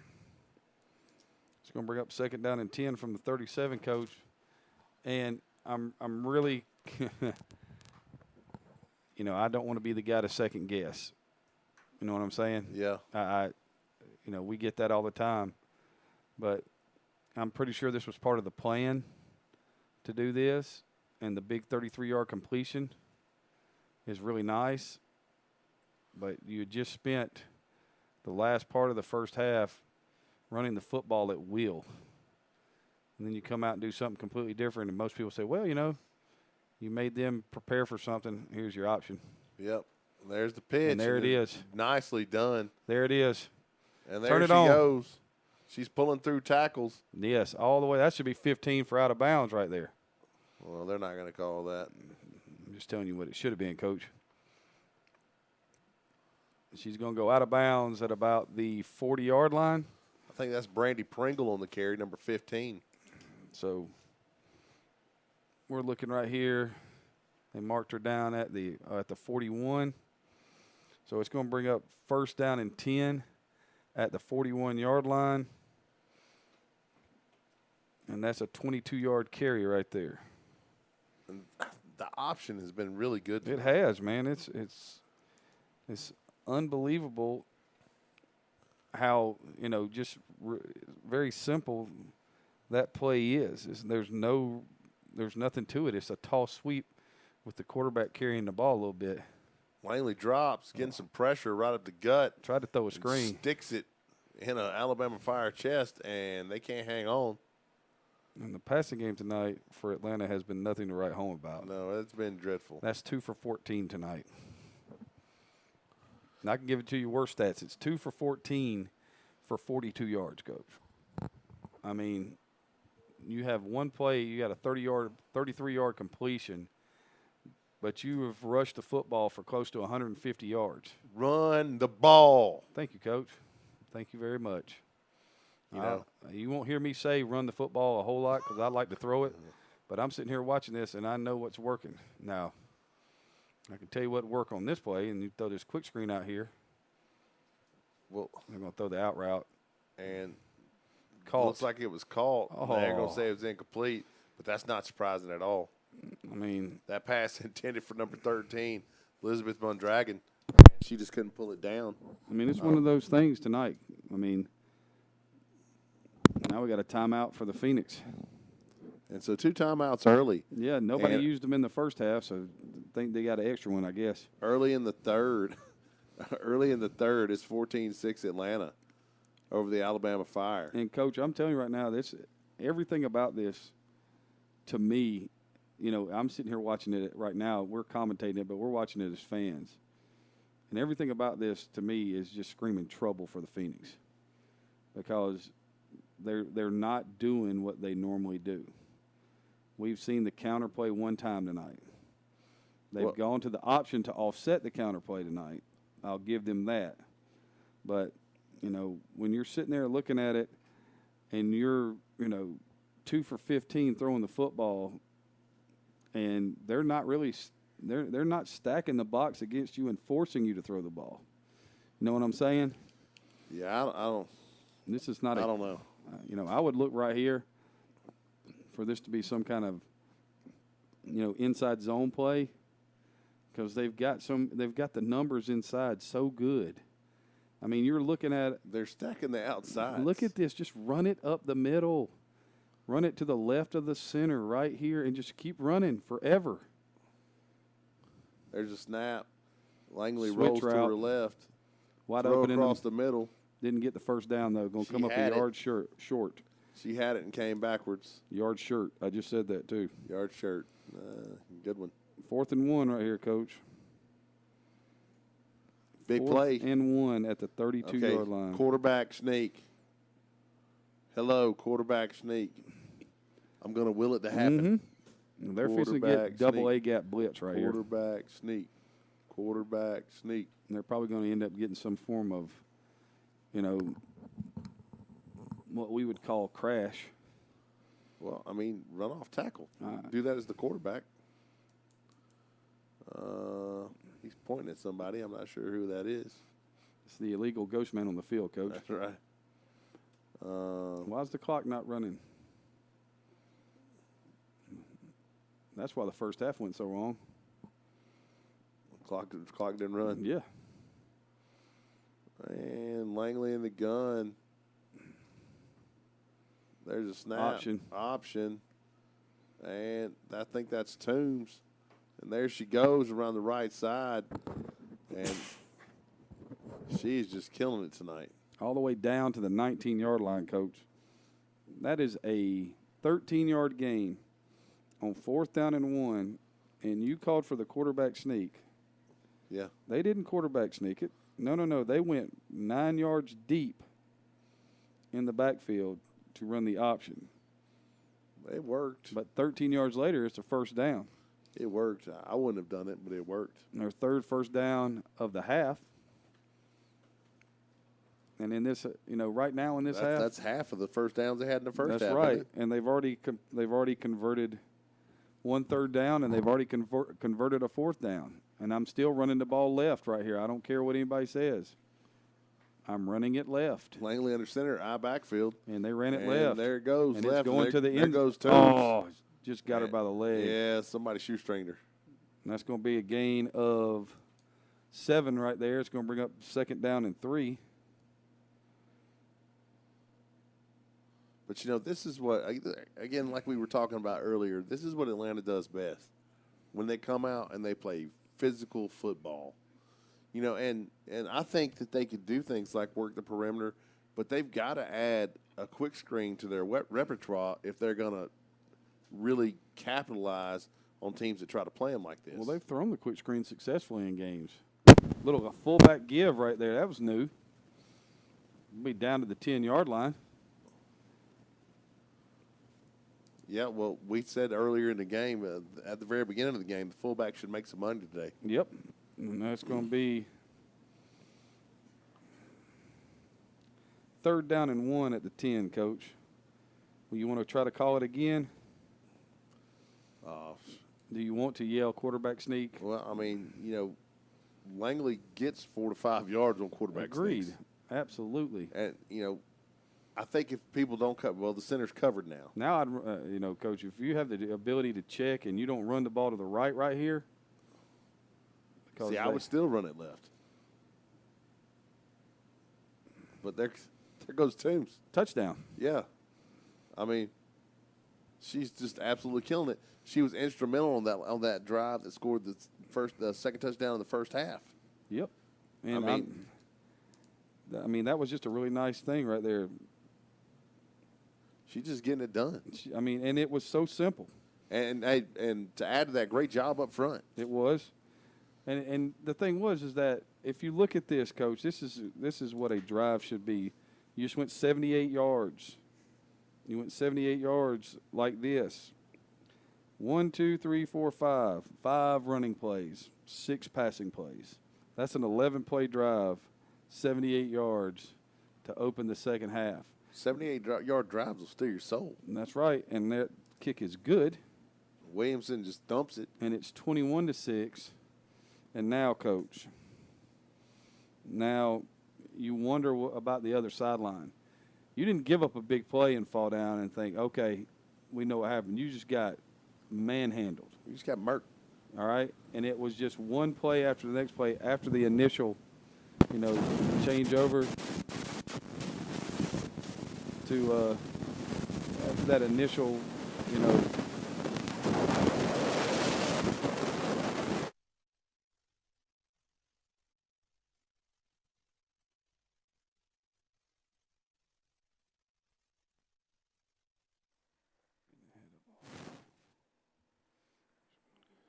Craig, you're going to be on. Give me a second with Adam. Go ahead, Craig. All right.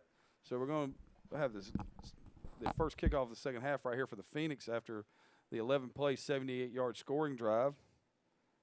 And it'd be interesting to see how Alabama tries to answer. I'm going to guess that they're going to come out and they're going to try to throw the football, kick fielded at the 22-yard line. Very nice cut. Ball on the ground. think Alabama got it back, but that was just the one thing that Alabama couldn't have happen right there was turning over the kickoff. Great coverage right there by the Phoenix. Absolutely great coverage by the Phoenix. Looked like the tackle was made by number 14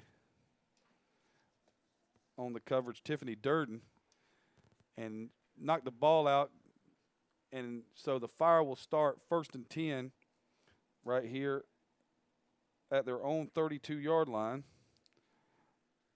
And if they go 3 and out right here, they're going to be putting their defense in a horrible position. It's hot, it's humid, and there's going to be you just played 11 plays. It can't be a quick drive for Alabama right here. No, you gotta stay on the field there. You got to keep your offense out for a little while. I agree. That's one of those things where it's got to happen. And, when you look at it right here, there is a flag. Oh, there it is. That's delay. Illegal substitution. No, illegal substitution. 39 people on the field. Well, they haven't been successful with 11. Well, so why not? Well, maybe somebody else was tired of standing on the sideline. Yeah, they were like, Coach, I signed Yeah, up. I'm going to play. I'm just going out there. They just going to have to tell me I can't play. Yeah, I've had some kids that kind of took that approach. We've had some kids that just took their clothes off and left the sideline. A la Nate Borchers. I didn't want to throw out a name, but you did. So, big drive right here for Alabama. Huge momentum drive right here for the Phoenix. Get them off the field. Tight end trips to the right side. This play. ISO. And there it goes. And just plowing up the center of the field. Wanisha Thomas. That's an 8-yard gain, Coach. And I say, do it again. That's going to bring up 2nd down and 7. That was a great push right there off the right side. Hey, what you can see right here is the current rankings in the WNFC.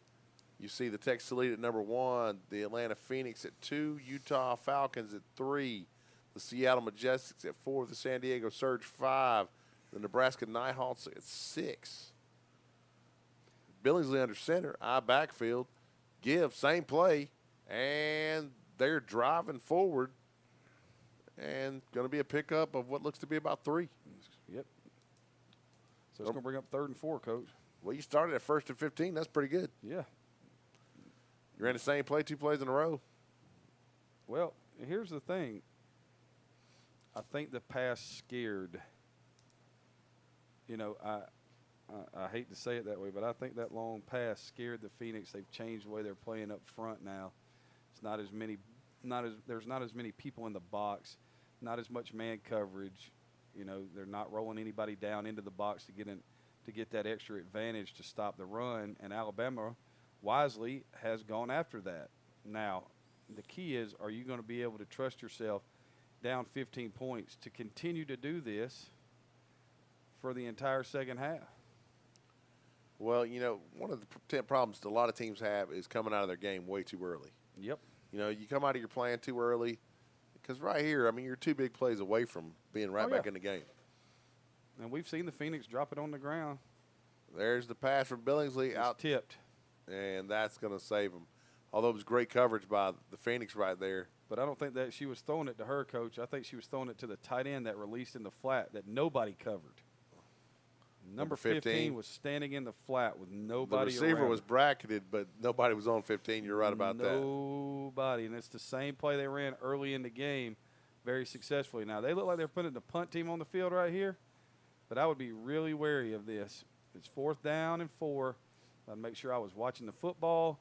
I'd make sure I knew who was eligible, all that good stuff before they snuck something in on me right here, because their punt game has not exactly been something to write home about, and they don't have nearly enough people on the field. I'm telling you right now. There's 4, 5, 6, 7, 8, 9, 10. There's 11.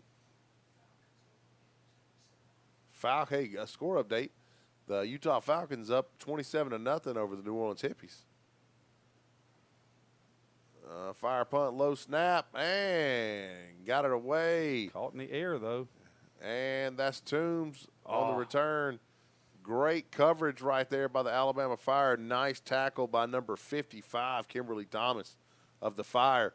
And it looks like there's a little fire happening on the side over there. That's going to be against looks like we're going to get the Phoenix fixing to get 15 more against them, Coach. Well, that's just dumb and selfish. That's number 22, Malaysia Johnson.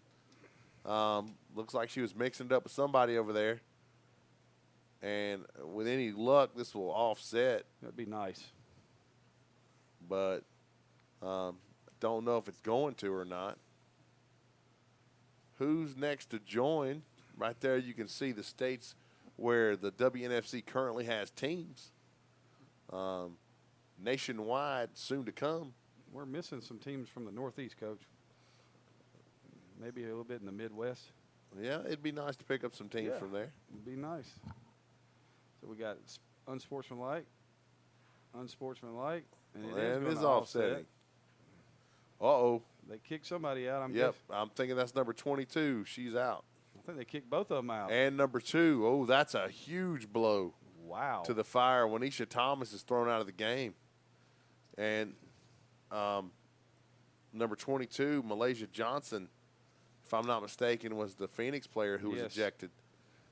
That's, I haven't seen Malaysia Johnson have the impact that Wanisha Thomas has had for her team. And it looks like Valdo's gal, his girl just missed an extra point. That didn't stop the Texas Elite from getting 6 more, though. There's a lot of pressure on that extra point, Coach. I'm not so sure the snap was real good. What's the current score over there? It's 21-0 Texas Elite Spartans over the Nebraska Nighthawks. And Seattle Majestic 7, the San Diego Surge 6. Come on, Surge. Surge, whoa. Surge.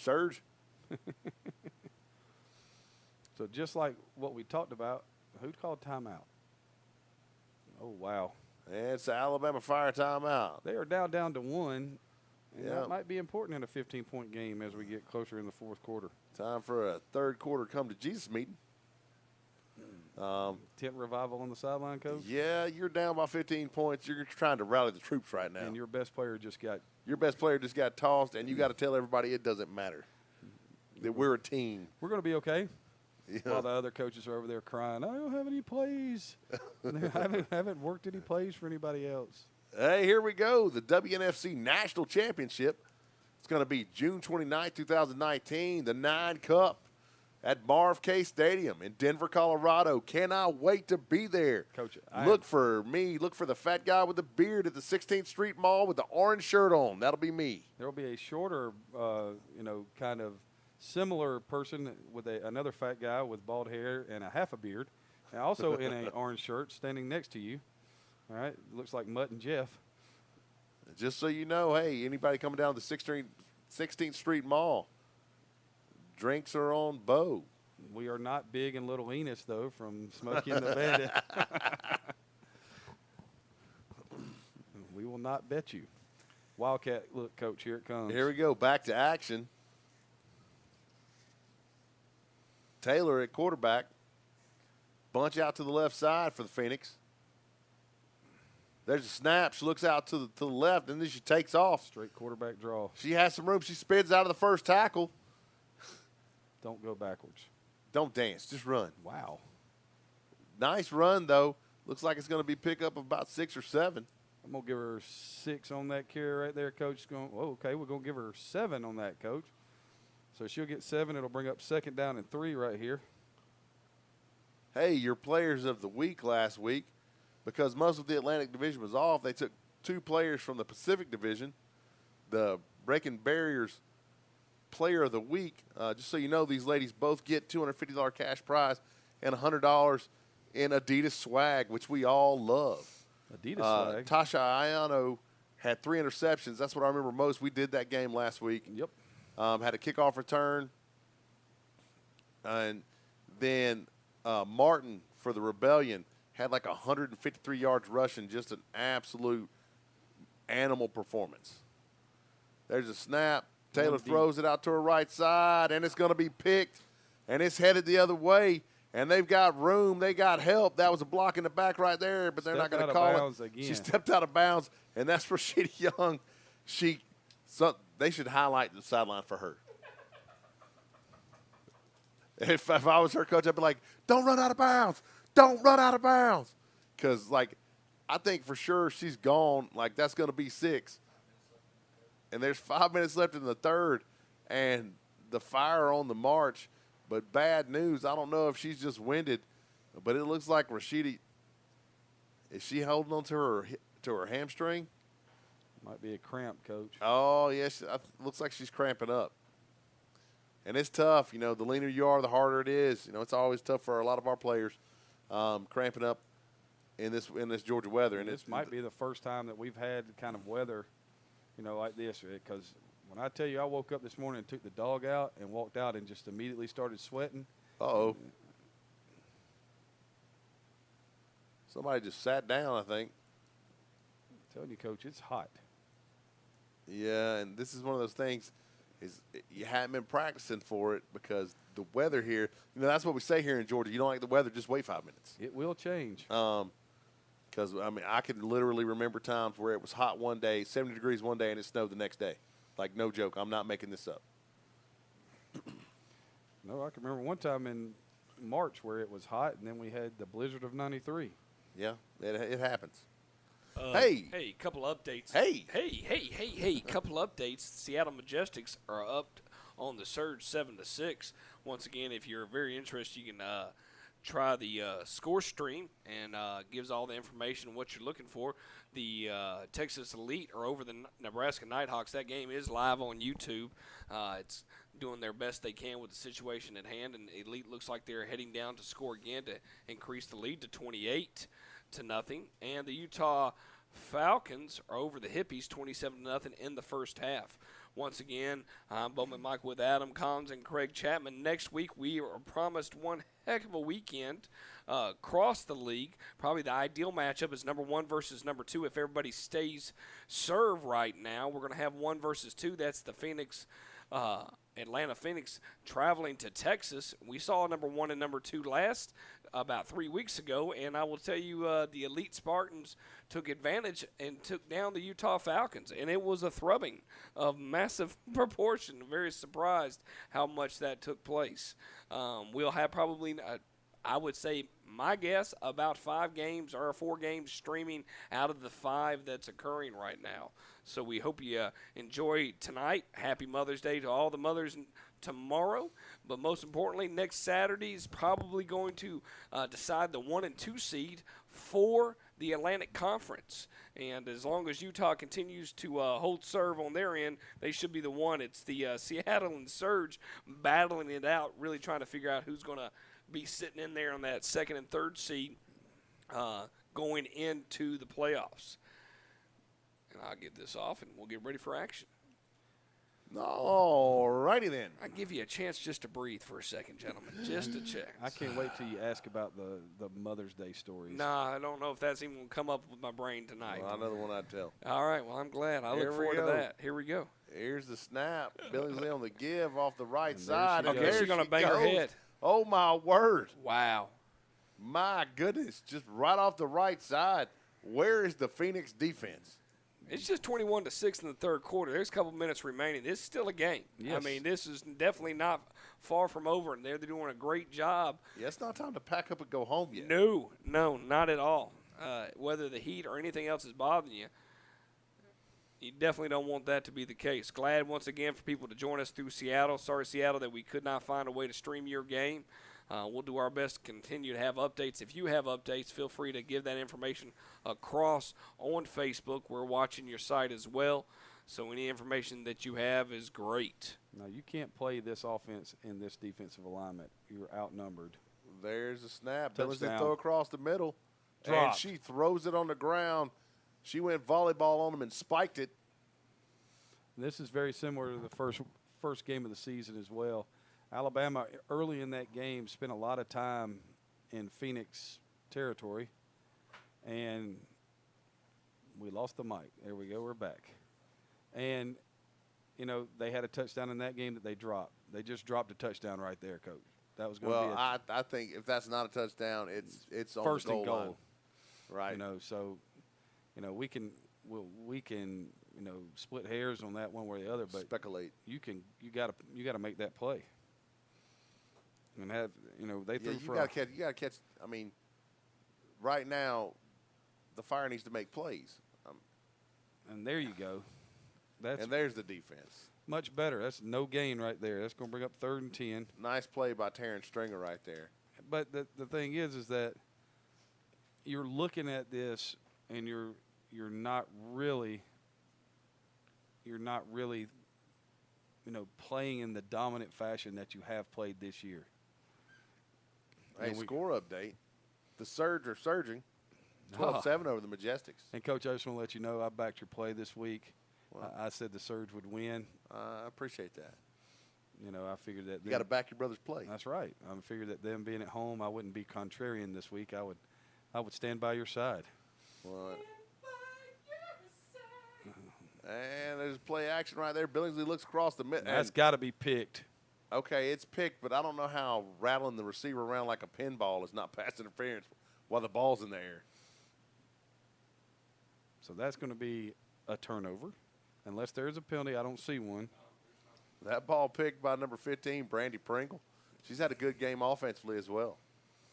And that was just – you could see that when she made the play fake, that she was going to throw that post route right there, and she didn't care what was going to happen, and she threw it into 3 people. And, yeah. But the ball was in the air. There was bump and run. And the receiver was getting bounced back and forth between the 2 DBs that were bracketing her and like a pinball. Mm-hmm. And I'm not sure how that's not pass interference. It is pass interference, Coach, but like we said. This guy also didn't call it a catch, when she took 2 steps, hit the ground, rolled, and then lost the ball. Langley in the gun. There's snap option coming to the right side. They have killed him with that And there play. it goes. And she's got room. She's going to hit the sideline. There she goes. See ya. See ya. 20, 10, 5, and wave at it. Oh, Touchdown. yes. 75 yards. I'm pretty sure that's Brittany Smith. Tell you what, 15 and 16 on these jerseys look exactly the same. And oh, no. There's laundry on the ground, ladies and gentlemen. there was a flag. Somebody was blowing their nose on a yellow hanky and threw it on the ground. And they're going to call a block in the back. Oh, there's another one. Illegal block. Okay. So, A block in the back. first down. Okay. So, it's going to be back at the 25-yard line. I'd run the same 20-yard play. line. It's going to be on the 20, so it'll be first down and 15. They're going to call the block right there, that Sprunger. So they still have killed him with the option. Sprunger like Jerry Sprunger? No, not Sprunger. Okay. Nobody was chanting Jerry in the stands. At least not that we know. So second down or first down and 15 right here. Langley in the gun. There's a snap. Give Cut to it. Toombs. She cuts it back. Runs to a couple tackles. And is going to be yoked by number 55. Kimberly Thomas. Nice job by Thomas for the Fire right there. Going to gain in 6. That'll bring up second down and 9 from the 26.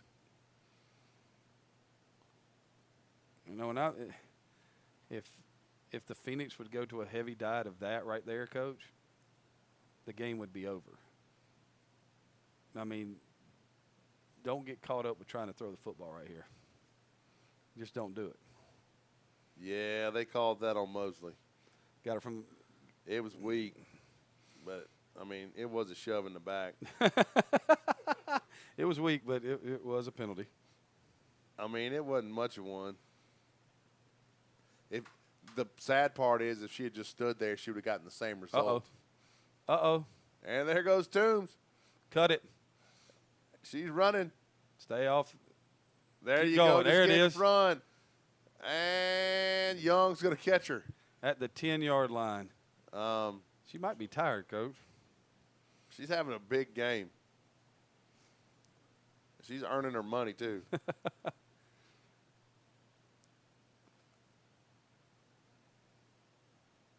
we want to take a look at the block in the back or the long run?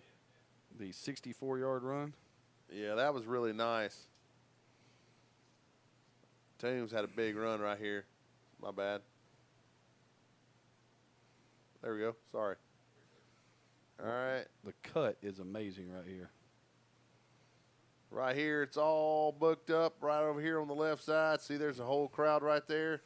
And we're just going to break back this way, get some help from our friends. Get outside right there. Then cut it off the outside force player. And then make this nice cut right here in the middle of the field. That was the one. And then get behind a blocker. Wide receivers doing their job. And then just keep on running. This is a great job. It's a great effort play. The only problem is Rashida Young is really fast. Yeah, she didn't give up on the play either, which is impressive. So 64 yards and a first down. They call a timeout? No, there's an injured player. Okay. And the is that Young that's cramped up? And the pregame prognostications about the weather from Coach Collins. No, that's not her. Are proving to be true. Yep. Pickle juice. Pickle pops are the most disgusting things ever. However, they will not only lower your core temperature, but keep you from cramping. As a matter of fact, right now, in my storage house, I have probably 300 gallons of pickles. Yes. We got a lot of pickles, Coach. Lots of pickles. Looks like Nebraska's got the ball, Coach. Indeed it does, and it's 4th down. Not a good sign for Nebraska. Nope. Appears that they will be punting right here.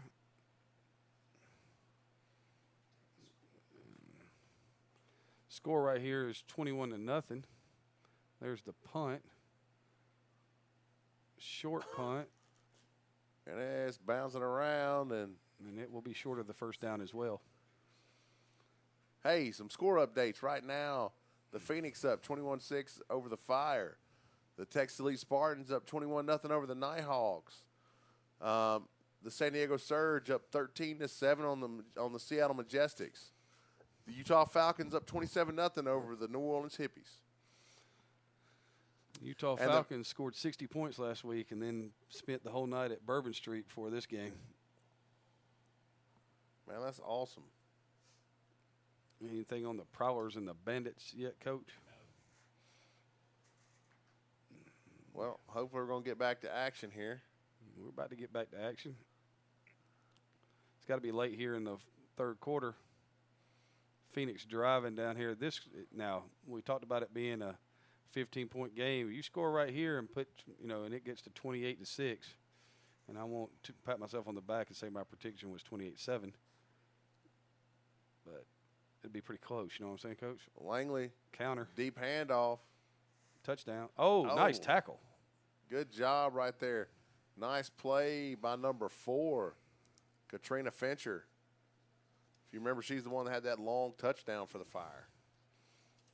It'll be up 2nd down and goal from the 4-yard line. Well, that's nice. That's not a good spot. You're the Fire. No. Don't want to make any lame jokes about being extinguished, but it's pretty close. Yeah. Doused. Yes. So I backfield here, Coach. Right at him. Oh yeah. Right A gap would be preferable. Yep. Because everybody's standing up. It's hard to get low when you're standing up.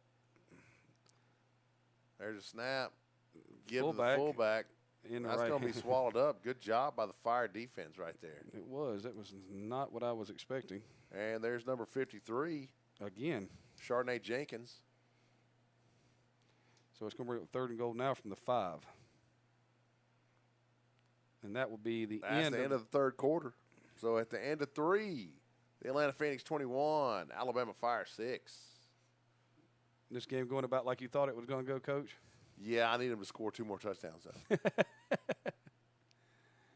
You don't want Alabama to score again now, do you? Well, I did say 35-14. Yeah.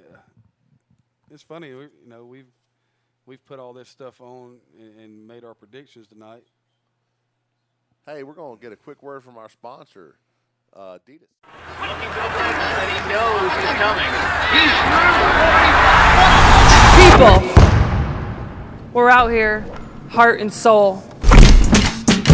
But you can't see us. If girls don't see women in sport, they won't stay in sport. They won't learn that We can call the shots. We are stronger together.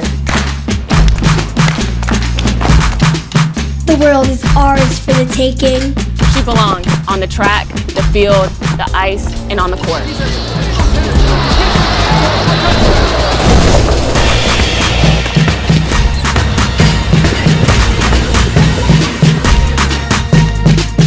Give her visibility so she sees how unstoppable she is, and she'll break barriers. Uh-oh, we're the girls. Uh-oh, we're the girls. Uh-oh, we're the girls. All right. Two proud sponsors of the WNFC, Rydell and Adidas.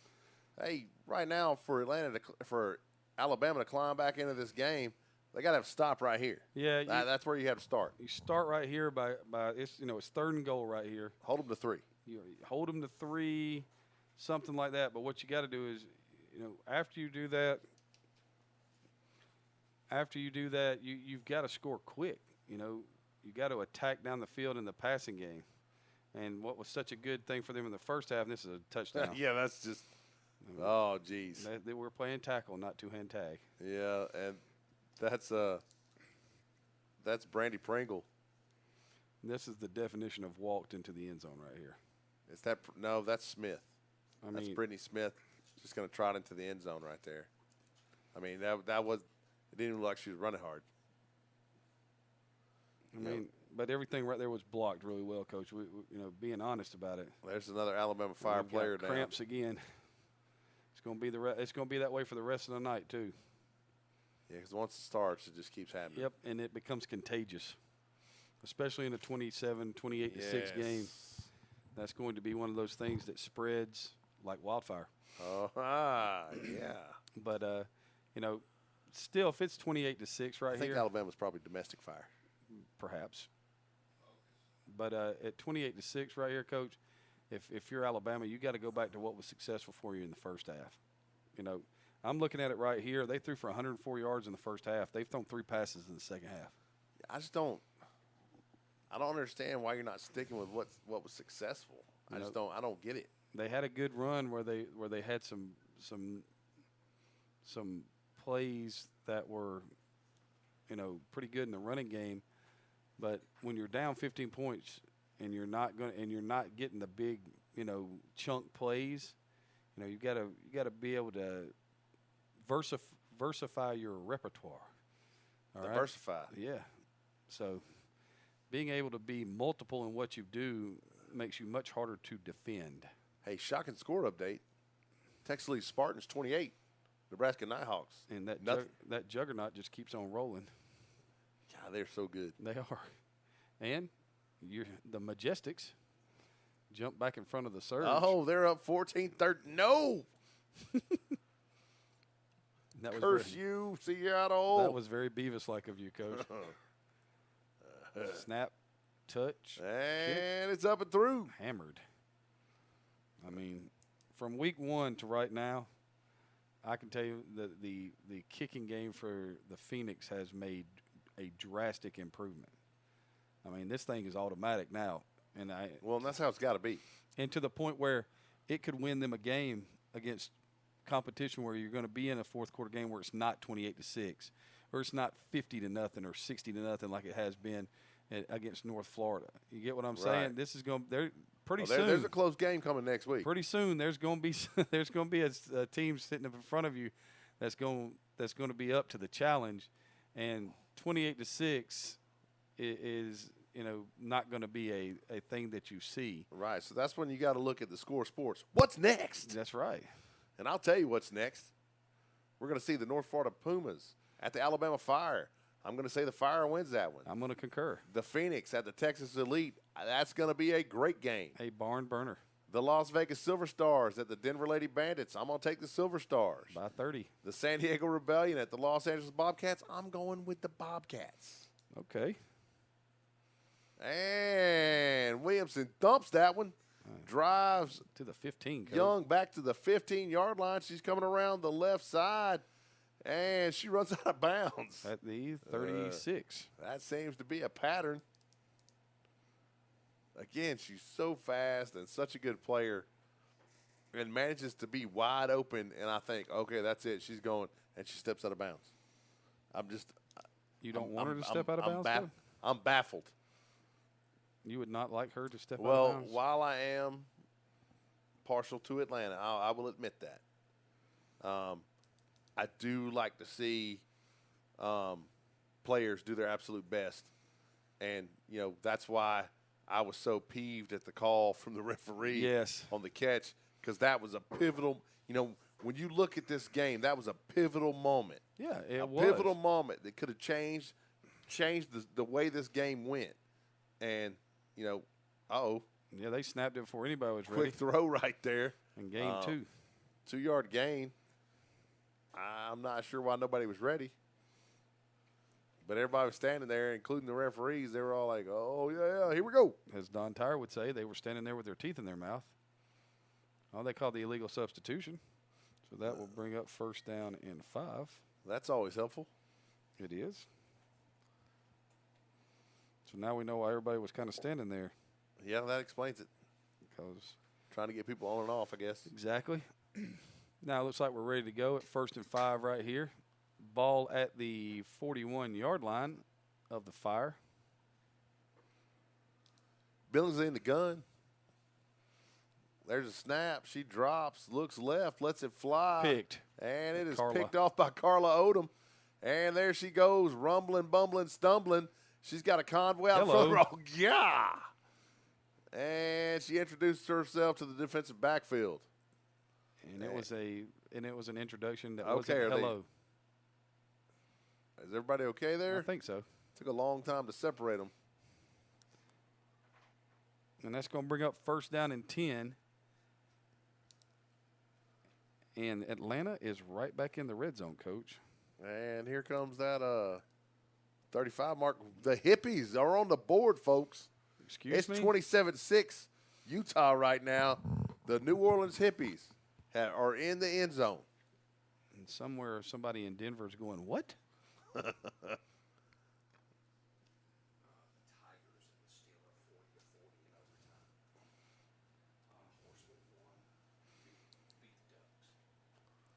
So first down and 10 at the 19, Coach. This is pretty much it. You score right here, you can start looking ahead at that 1-2 matchup now. Oh, yeah.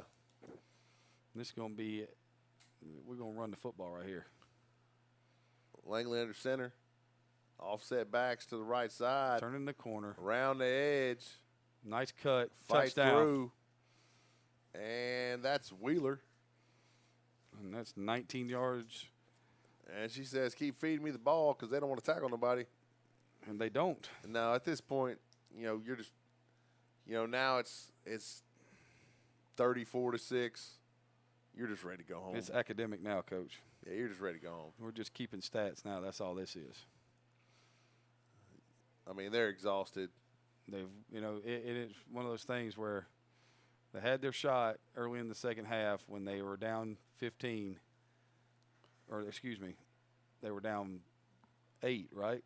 Yeah. They were down 8. And after that happened, they had the long pass play for the first down. And then it's just kind of gone from there.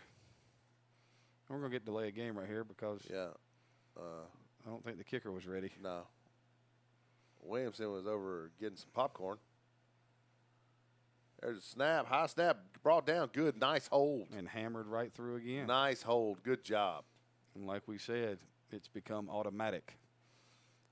I mean, everything about that could have been disaster, and they handled it perfectly. And didn't take a delay game. Nope, they didn't. Somehow, I don't know how, but it would have seemed to me that could have, quite frankly, been a delay of game. At 34-6, if I'm a referee, I'm trying to stop this game as few times as possible. You got it. So right now we got a 35-6 game. I'm sorry, it is 35-6. Good job. Texas' lead is now up 41-0, Coach. At halftime. 41-0 at half. Wow. Now I think I said 30-0 because that was the score last time. Yeah. But the Texas Elite are just They are a juggernaut, Coach. without doubt. And our Phoenix have their work cut out for them next week. The good news is they played a decent game this week. Yeah. And, I'm interested to see how important number 22, Malaysia Johnson, is going to be next week, because she's not going to be there. I don't think they're going to make her sit out, are they? What are the rules on that? I'm pretty sure that. Hey, if there's anybody out there that can inform us of the rules as far as ejections, we'd love to know. This is professional football. Unless she did something egregious, I'm pretty sure she's playing next week. Fielded by Rashida Young. She's going to head around the left side and run out of bounds. And there's 15 more. And there's 15 more. You cannot afford dumb stuff like that. Especially not next week.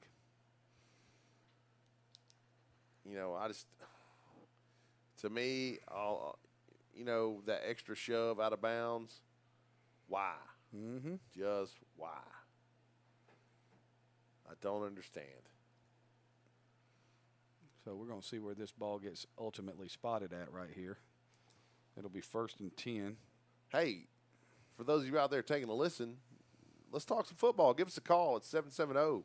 You can see it right there at the top of the screen. We'd love to hear from you. Talk a little ball. Give us your thoughts. Talk about who you pull for. If you're from Adidas and you want to call and talk to us about what sizes we wear, hey, I'll be happy to let you know. If you're from Rydell and you'd like to offer some helmets to struggling high school coaches, we'll gladly accept that call. If you're from the 16th Street Mall or a local hotel that would like to put us up. Or Delta. I'm always about business class to the Rocky Mountains, June 29th. I do plan to ride first class. That's going to be one of my, one of my things. You used the word ride, so I guess we'll be in my vehicle. Here we go. It's mimosas all the way. 35-6 fourth quarter. If we get a call, I'll come in with you, gentlemen. Here we go. Billingsley in the gun. There's a snap. Give right up the gut. It's stuffed, but she breaks outside to the left. She had a little room. And it's still stuffed, Coach. They close quickly. Charge led right there by number 49 for the Phoenix, LaVonda Thompson. Nice carry by Smith.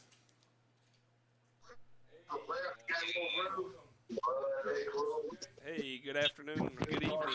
Who do we have here? I can hear you. This is Jethro. I'm watching your game. All right, turn your volume down a little bit so it doesn't come back on us on that part. Where are you located at, Jethro?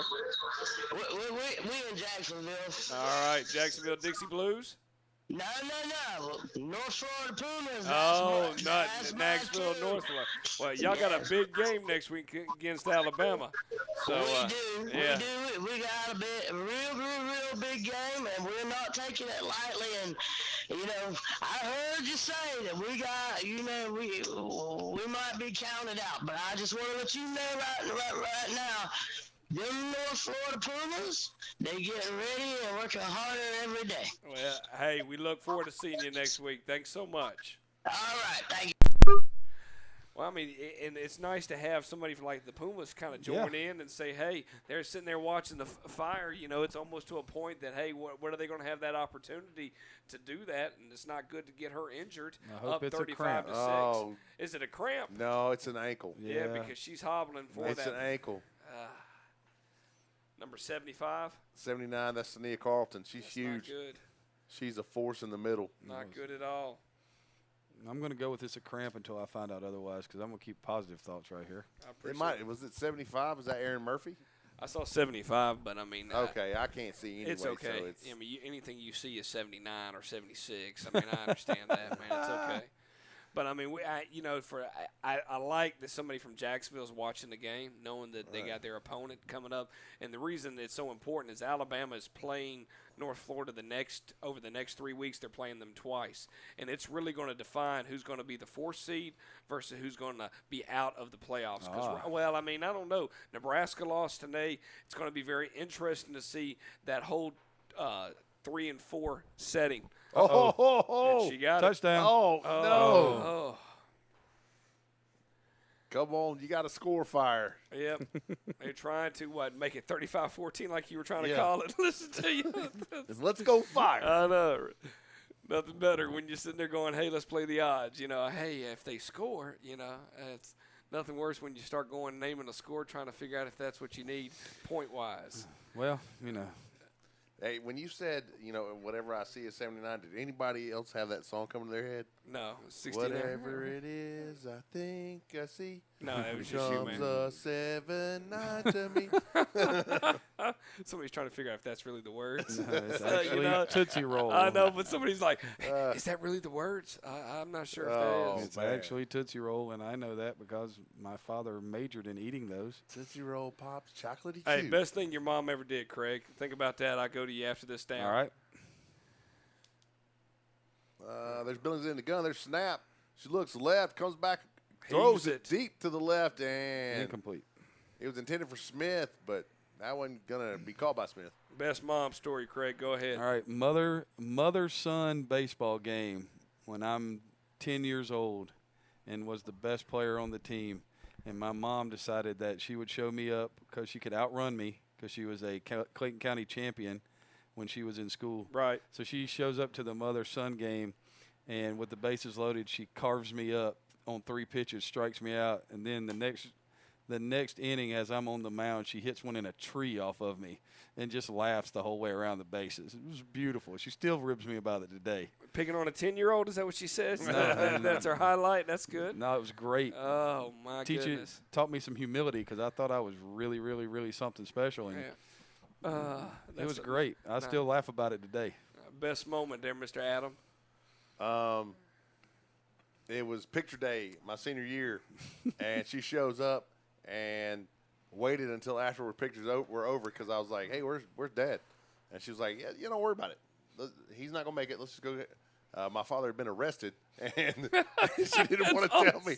She didn't want to tell me until after we had pictures made. Just so you could have decent pictures. Yeah, so I could enjoy pictures. I appreciated that. That is great. 2 wildly different parts of the spectrum right there. That is. Well, I had an interesting childhood. So. I tell you, I'll triple that a little bit and give you a whole different perspective. I convinced my mom to take me and my best friend at the time to go see Pet Sematary. Oh, yes. Yes, and as I cringed going, oh, my gosh, this is a scary movie, she looked at me when it was over with. She says, you will never be allowed to pick another movie again. And I didn't understand that until I had kids. And then you had kids because of what Pet Sematary was based on. I had no concept of it. But she just looked at me and she's like this. And she got me back by telling me, hey, Turner and Hooch is a great movie. And I went and saw Turner and Hooch. And my dad and my sister had to drag me out of the theater. I was crying so much. Oh, man. They had no concept of that. Oh, hey, we got a phone call coming in right now. They don't want to hear the mother stories. Let's see what we got going on here. Might be my mom calling. Could be. Hey, you're live here on You're live. Oh, let's see if we can get you on here. Hey, you're live. Can you hear us okay? Let's see. Can you hear us? Let's see. Oh, maybe not. Let's see. Hey, we'll switch you over here in a minute. All right. Hey, there you go. Welcome. You're on WNFC. Who do we have here? This is Brian. How are you guys doing tonight? Doing well, sir. Where are you located at? I'm the CEO of the league and the owner of the Spartans. The owner of the Spartans. I'm in Europe right now. You were in Europe the last time we talked. Right. Well, when I can't be there with the team, I call in and talk to you guys and enjoy your broadcast. Well, the question of the day is, where are you going to be next Saturday? I think that's the question. If you're the owner of the Texas Elite Spartans and they're putting a nice thumping on the Nebraska Nighthawks right now, where are you going to be on the 18th? Are you going to still be over in Europe, or are you going to be over here in the States? No, I'll be at Pennington Field in Dallas hosting the Atlanta Phoenix. That's wonderful, man. We look forward to that matchup. How long, how's your thoughts so far of the league, where we're at here in Week 6 with the matchups? We got a great game going on with Seattle Majestics and San Diego Surge. Kind of sad that we can't view it. It's 14-13 in the third quarter there, looking for a rematch from last week. What is your thoughts so far of the league, sir?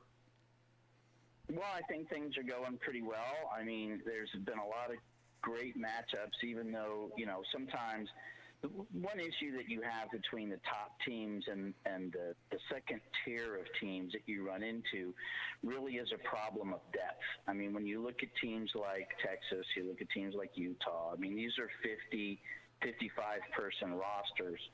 And against the second level usually don't have that many. So games that are very tight in the first half can sometimes look like it wasn't as close of a game, but, it just comes into, depth and that kind of stuff at the end of the game. A little bit of what you may be seeing here with Atlanta and Alabama, although Alabama's certainly not quitting and they're fire left in them. Yeah, we definitely think the heat got to them on that part. You're exactly right, sir. Yes. But sometimes that does happen when you have a smaller roster, and it's just a problem that, that all teams deal with at some point.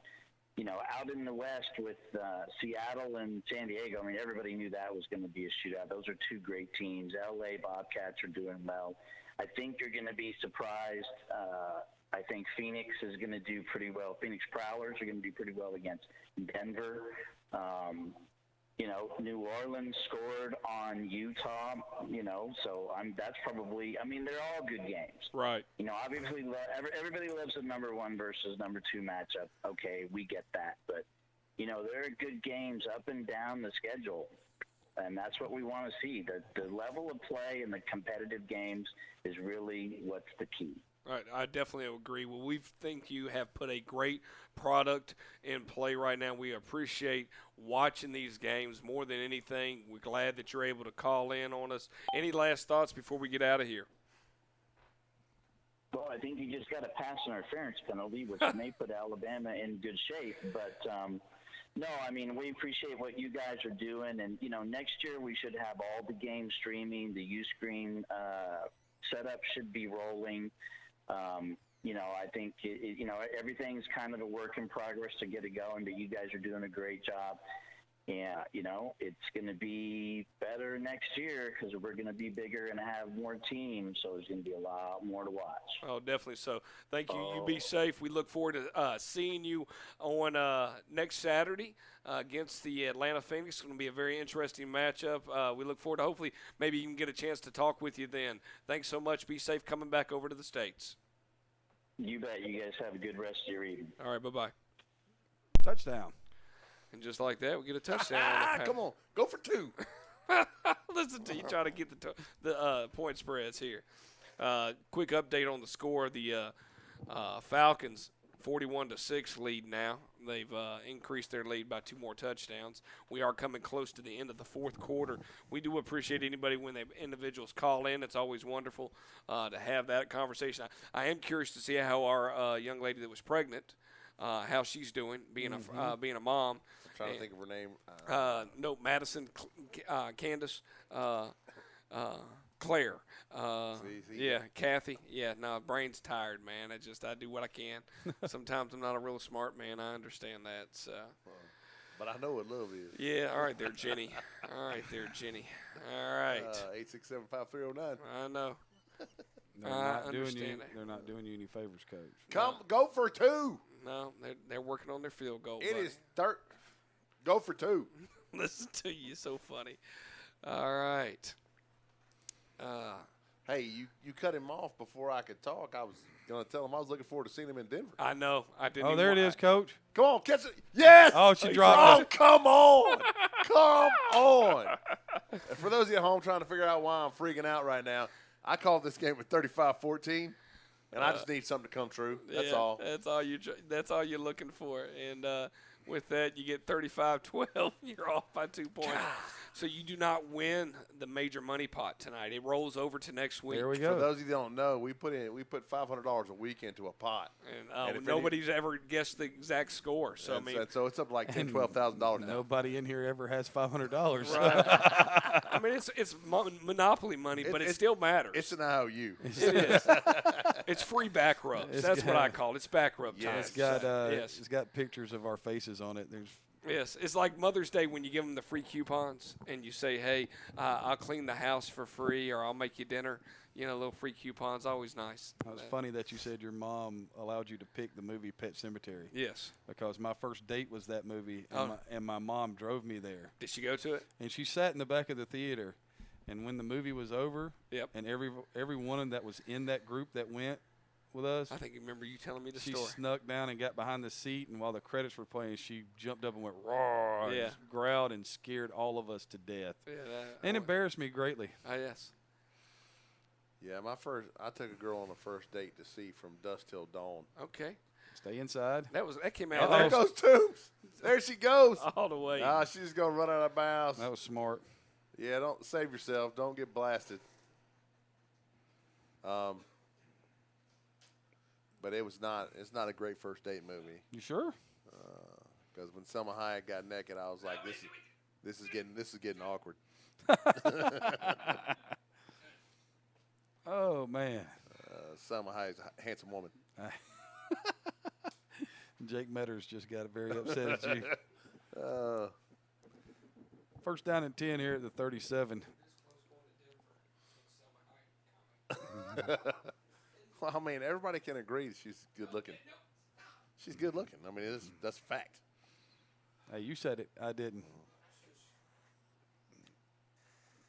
So, cramps again on the field, Coach. It's just one of those things. All right, talk to me a little bit about going into the last game of the next game next week. What are the Atlanta Phoenix and the Texas Elite are going to have to do? We've seen both of these teams several times. Talk to us a little bit about both these teams right now. What are they going to have to do to stop each other and be successful? Well, I think that, the Texas Elite have played these games before and have been wildly successful playing these games. We just saw what they did to Utah a couple of weeks ago when that game was over rapidly. But, Atlanta has to show up with a plan and stick with their plan. And they have to be able to make sure that the Texas Elite just ran over the Utah Falcons. I'd like to think that the Atlanta Phoenix run defense is slightly better than that. So stopping the run for them has got to be paramount. And if you can stop the run, then you might make Texas play, left-handed a little bit and give yourself a chance. I still think the game is going to come down to, who protects the football, and you can't have penalties like the late hit out of bounds penalty, and you can't turn the ball over and things of that nature, all the things we talk about. But you are playing on the road, so you better be ready to get their best punch early. And if you can survive the first, 7-8 minutes of the game and let it settle in and play, then you're going to be in good shape. Adam, what are your thoughts? Texas Elite's just got to do what they do. I mean, and as far as the Atlanta Phoenix goes, they've got to be efficient in the passing game. Yep. And they've got to do what they do. And don't make stupid mistakes. You can't fumble the ball. You can't commit dumb penalties. Those kind of things you have to throw to the wayside if you're going to compete at a high level. That's just how it goes. Is Nebraska almost in the red zone up there, Coach? Yep, they're inside the 28. They are at the border of the red zone. And there's a jump ball. Uh-oh. Who's that? Phoenix out for a gain of 12 on first down. Well, it's not a good sign for the Fire. It's not a good sign for your prediction. Well, maybe they'll fumble. Make them fumble, make them fall. Fumblerooski. I tell you what, though, I'm looking forward to the matchup, and I would be sorely disappointed if it was a blowout either way. Right. Because what we're thinking is we're going to see them in the championship game or the conference championship game. Yeah. June 15th. I personally think that they're better than anybody out of the Pacific region. Okay. Nice cut. I think that these two teams are, the two best, which is, unfortunate because when does crossover play occur? Right. Well, you had crossover tonight. But only. But I'm saying right. It doesn't occur. Playoffs. It doesn't occur. It's a straight line. Right. They're going to play. Realistically, The question will be, can Seattle upset Utah? The two best teams are going to play in the Atlantic Conference Championship. And I don't know. I mean, you're saying that. I don't know if I agree with that, but because who's better than either one of them?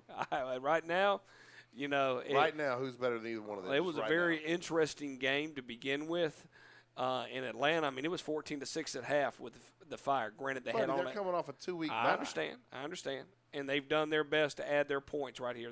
Ball's on the ground. She was down. I mean, when we talk about what they're averaging per game, points-wise, I totally understand that. I mean, right now they've been able to keep it within. I think they've stopped opponents to about 6 points a game. So this is a big deal on this part. So, I mean, it's going to say a lot overall-wise. I'm not willing to count out the 4 teams on the right side, Utah, Seattle, Surge, and L.A. I think any of those 4 teams, if they come to play on Cup 9, they could win, and they could beat either Atlanta or Texas. No, I don't think Nebraska, Alabama, or the Pumas are going to be in the championship. It's going to be the 2 teams playing up on this screen right now, both in white. Texas lead on defense, Phoenix on offense right now. Yeah. Craig, your thoughts on somebody from the Pacific beating either one of these teams? I mean, because that's what we're talking about right now. I would think Seattle and San Diego, would be the 2 teams that I would pick because they have the offenses that would give the Phoenix problems. Now, I don't know if either one of those offenses can block Texas. You know what I'm saying? Yeah. But on the outside edge where everybody we talk about tries to get to on Atlanta, then that would be what I would say. And that would be the reason why I would say Seattle has a prolific, West Coast passing attack, in my opinion. I think San Diego does a really good job of using motion, smoke and mirrors, whatever you would like to call it, as we get under 5 minutes right here in this fourth quarter. But other than that, I think that if Texas and Atlanta show up and play physical, I think that what they do, as this could be a touchdown right here, and it is, 5-yard scramble off the bootleg for the Phoenix. Yeah, Langley gets in. Yep.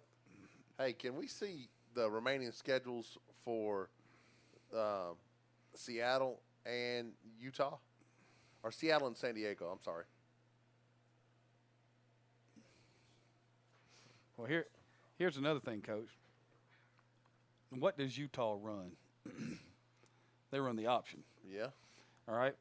What is it? We've seen Texas play Utah. Right. And we saw Texas's speed completely eradicate anything that Utah tried to do. As we watched Texas run down the sideline at breakneck speed on the seam route or the fade route. Snap, touch, kick. It is good. And that makes it 42-12. One of the things that I like about what the Phoenix have done so far, and it happened a little bit tonight when they played a little bit of coverage after they got the lead in the game and they took some people out of the box. But one of the things I like about them is they have been really stout against the run. And I think that they would give Utah all that they wanted because of that. That's why I think that the Phoenix and Utah game would be a great matchup. I think San Diego and the Phoenix would be a great matchup because you would have a battle of wills. A team that wants to use smoke and mirrors to get to the outside but doesn't really play all that great, power run defense so that the Phoenix would be, might think they had an advantage. Shootout. Yeah, I think it might be one of those games where it's 35-28.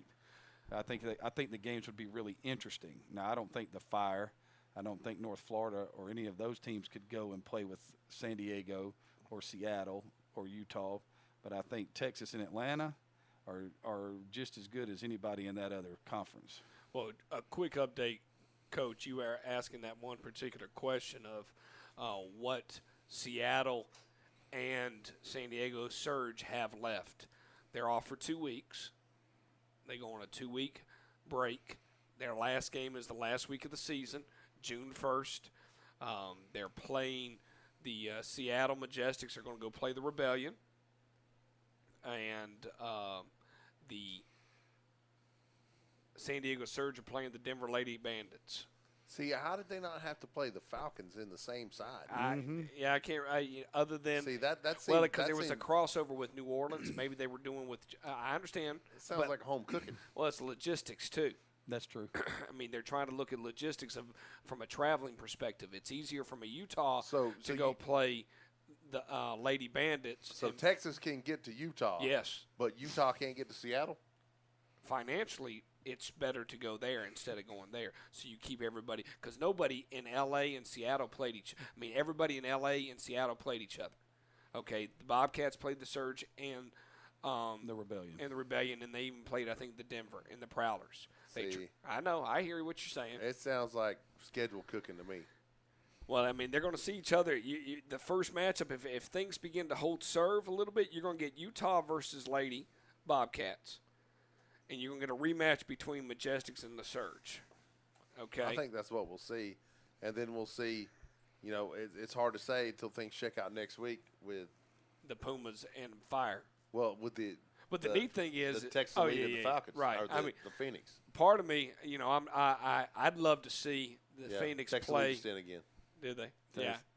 I'd love to see the Nebraska Nighthawks play the Phoenix in round 1 since we haven't played Nebraska. Yeah, that would be an interesting game. Yeah, I don't really want to. I don't want to see a rematch with the Fire and the Pumas. No, that'd be the third time. Because the Elite hadn't played the Fire and the Pumas either. No. So just like what you just said, the Elite didn't have to play Fire and the Pumas, and we played them twice. And they're probably thinking we got to play the Fire and the Pumas, and right. they had to go play Utah. Well, they wanted to. Did they? Yeah, they did. Oh, try. But I'm thinking if I'm the San Diego Surge, the Seattle Majestics, the LA Bobcats, the fact that you didn't play what's supposed to be the premier team on your side. Well, somebody would disagree with that and say the Majestics. I mean, to me, that's where you get that championship. Yeah, but, I'm saying, I see what you're saying. Going into the season, I know, but you also Utah was supposed to be the stuff. But you got to look at the logistics. If you're trying to deal with finances and make sure, bottom line is you're still going to get that matchup in L.A. You're going to get the Seattle Majestics playing the Utah Falcons in the championship game for the Pacific Conference. That's what you're getting. Now, L.A. and San Diego are going to have an argument about it, but not too much. Quick update on all the scores right now. Atlanta Phoenix up 42-12.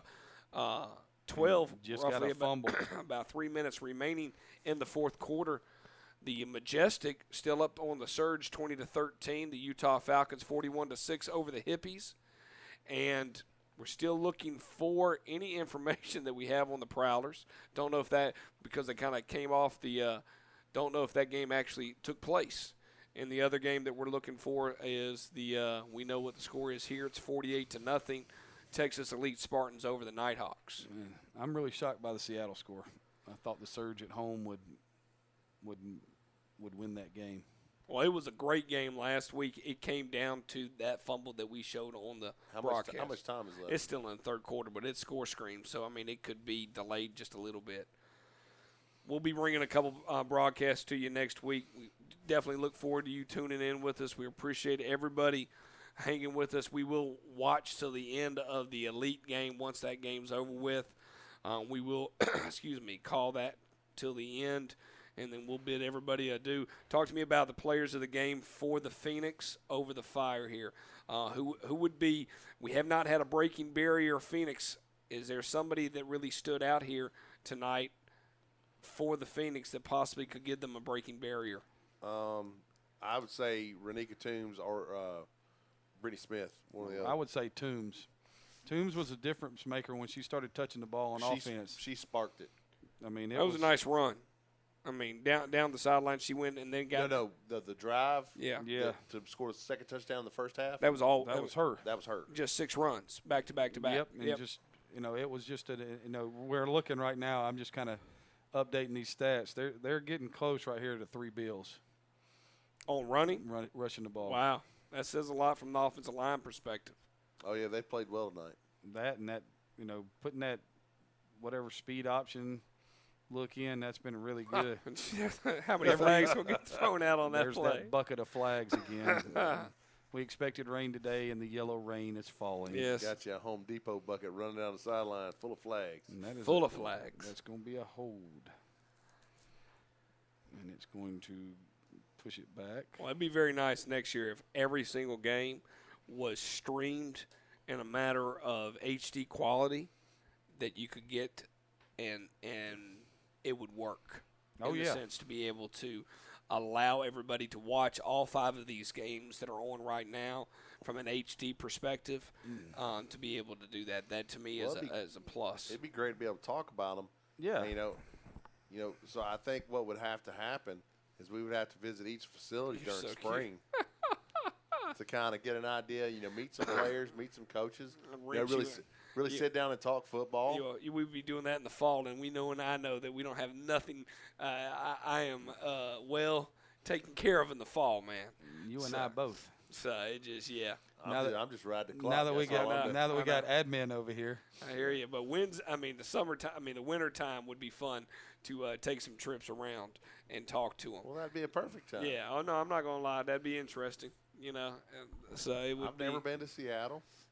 Never been to Utah. I've never been to anywhere on the West Coast. Well, you got the furthest west I've ever been is Iowa. Okay, and that's just random right there. That's all that is. So that's good. And that was on a bus trip. What did they just do right here? I fell asleep looking at corn, and I woke up looking at corn. Well, that's corny. Yeah, because we went through Iowa and Nebraska, which are basically the same place. Craig, you make another comment like that, sir, you're going to have to leave. I'm just letting you be honest with you, man. That was rough. I was just channeling my inner David Hughes. I'm telling you, man. We're getting close to ending the games on both ends. Both of them are very well taken care of. Yeah, blowouts. I can't believe this Phoenix game has gone on as long as it has. Well, as my filmer at the location keeps giving us clock time, if anything, you're looking at right now it's 42 or 41? 42 to 12. 42 to 12. And at halftime it was what? 14-6. Exactly. And in the second half drives where they had 29 plays in the first half, the first drive of the second half was 11 plays. They've had a one-play drive where they had a touchdown. The Phoenix had a one-play touchdown drive, and they had a drive where on the second play of the drive they threw an interception. But other than that, everything has been multiple, six-plus plays, and they've really dominated. They've thrown the ball 7 times in the second half. It's been a really nice performance from that perspective. And now they're going to throw it right down the seam right here. And they're going to be 3 for 18 passing tonight. And one of those referees just said, "Don't throw the ball." Oh, my goodness. Did you see that up top? Yes. Yeah, they punted it, and she did the old I'm picking up and running it when everybody else wasn't ready for it. Oh, wow. And she took it down the sideline all the way down, meaning the Texas lead took it all the way down to about They're going to score again. Yes. Wow. Man, they're – But after the Texas lead plays the Atlanta Phoenix, they are done for the season. That is their last game of the season next week. Who does Atlanta have left? They have one team remaining. They play them the 28th, and it's the Houston Heat. Okay. At Pebblebrook. All right, cool. Hoping deal. that game's going to occur. So. The Heat thinking about not coming? Well, no, I just say I hope the game occurs. The last game of the season, you want everybody to be able to do it. It's Memorial Day weekend. It'd be great to come over here to hot Atlanta and enjoy yourselves. There are only 2 games that weekend on the 25th. Where'd they mark her out at? The 22? We got the Surge at the Rebellion playing. That should be a fun game. And we got the Phoenix and the Heat playing. So we have a 7 and a 9 o'clock kickoff for both of those games. So only to have 2 games should be a lot of fun. Being Memorial Day weekend, we hope that that might be the case. And there you go, Coach. That's right at 300 yards right there. What's going to be hard is that we might go on location for that game on the 25th. Oh, yeah? We might. It'll be a lot of fun since there's only 2 games going on. And there might be it'd be nice to do some interviews with the folks.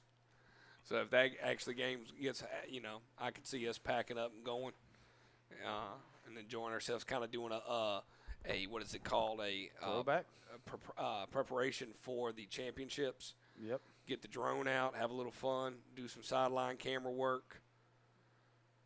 Wow, that was almost a great. That's a good idea. I think so. Prep everything, do a test run. Yeah.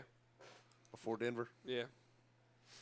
So I think those will be good ways to do See, that. I feel like maybe somebody's already contacted you and you're just not telling us. You sound like a little kid that's trying to figure out if he's getting toys for Christmas. There it is. If Santa Claus is not getting his stuff. So it's good. It's cute. We should rent you out for a party.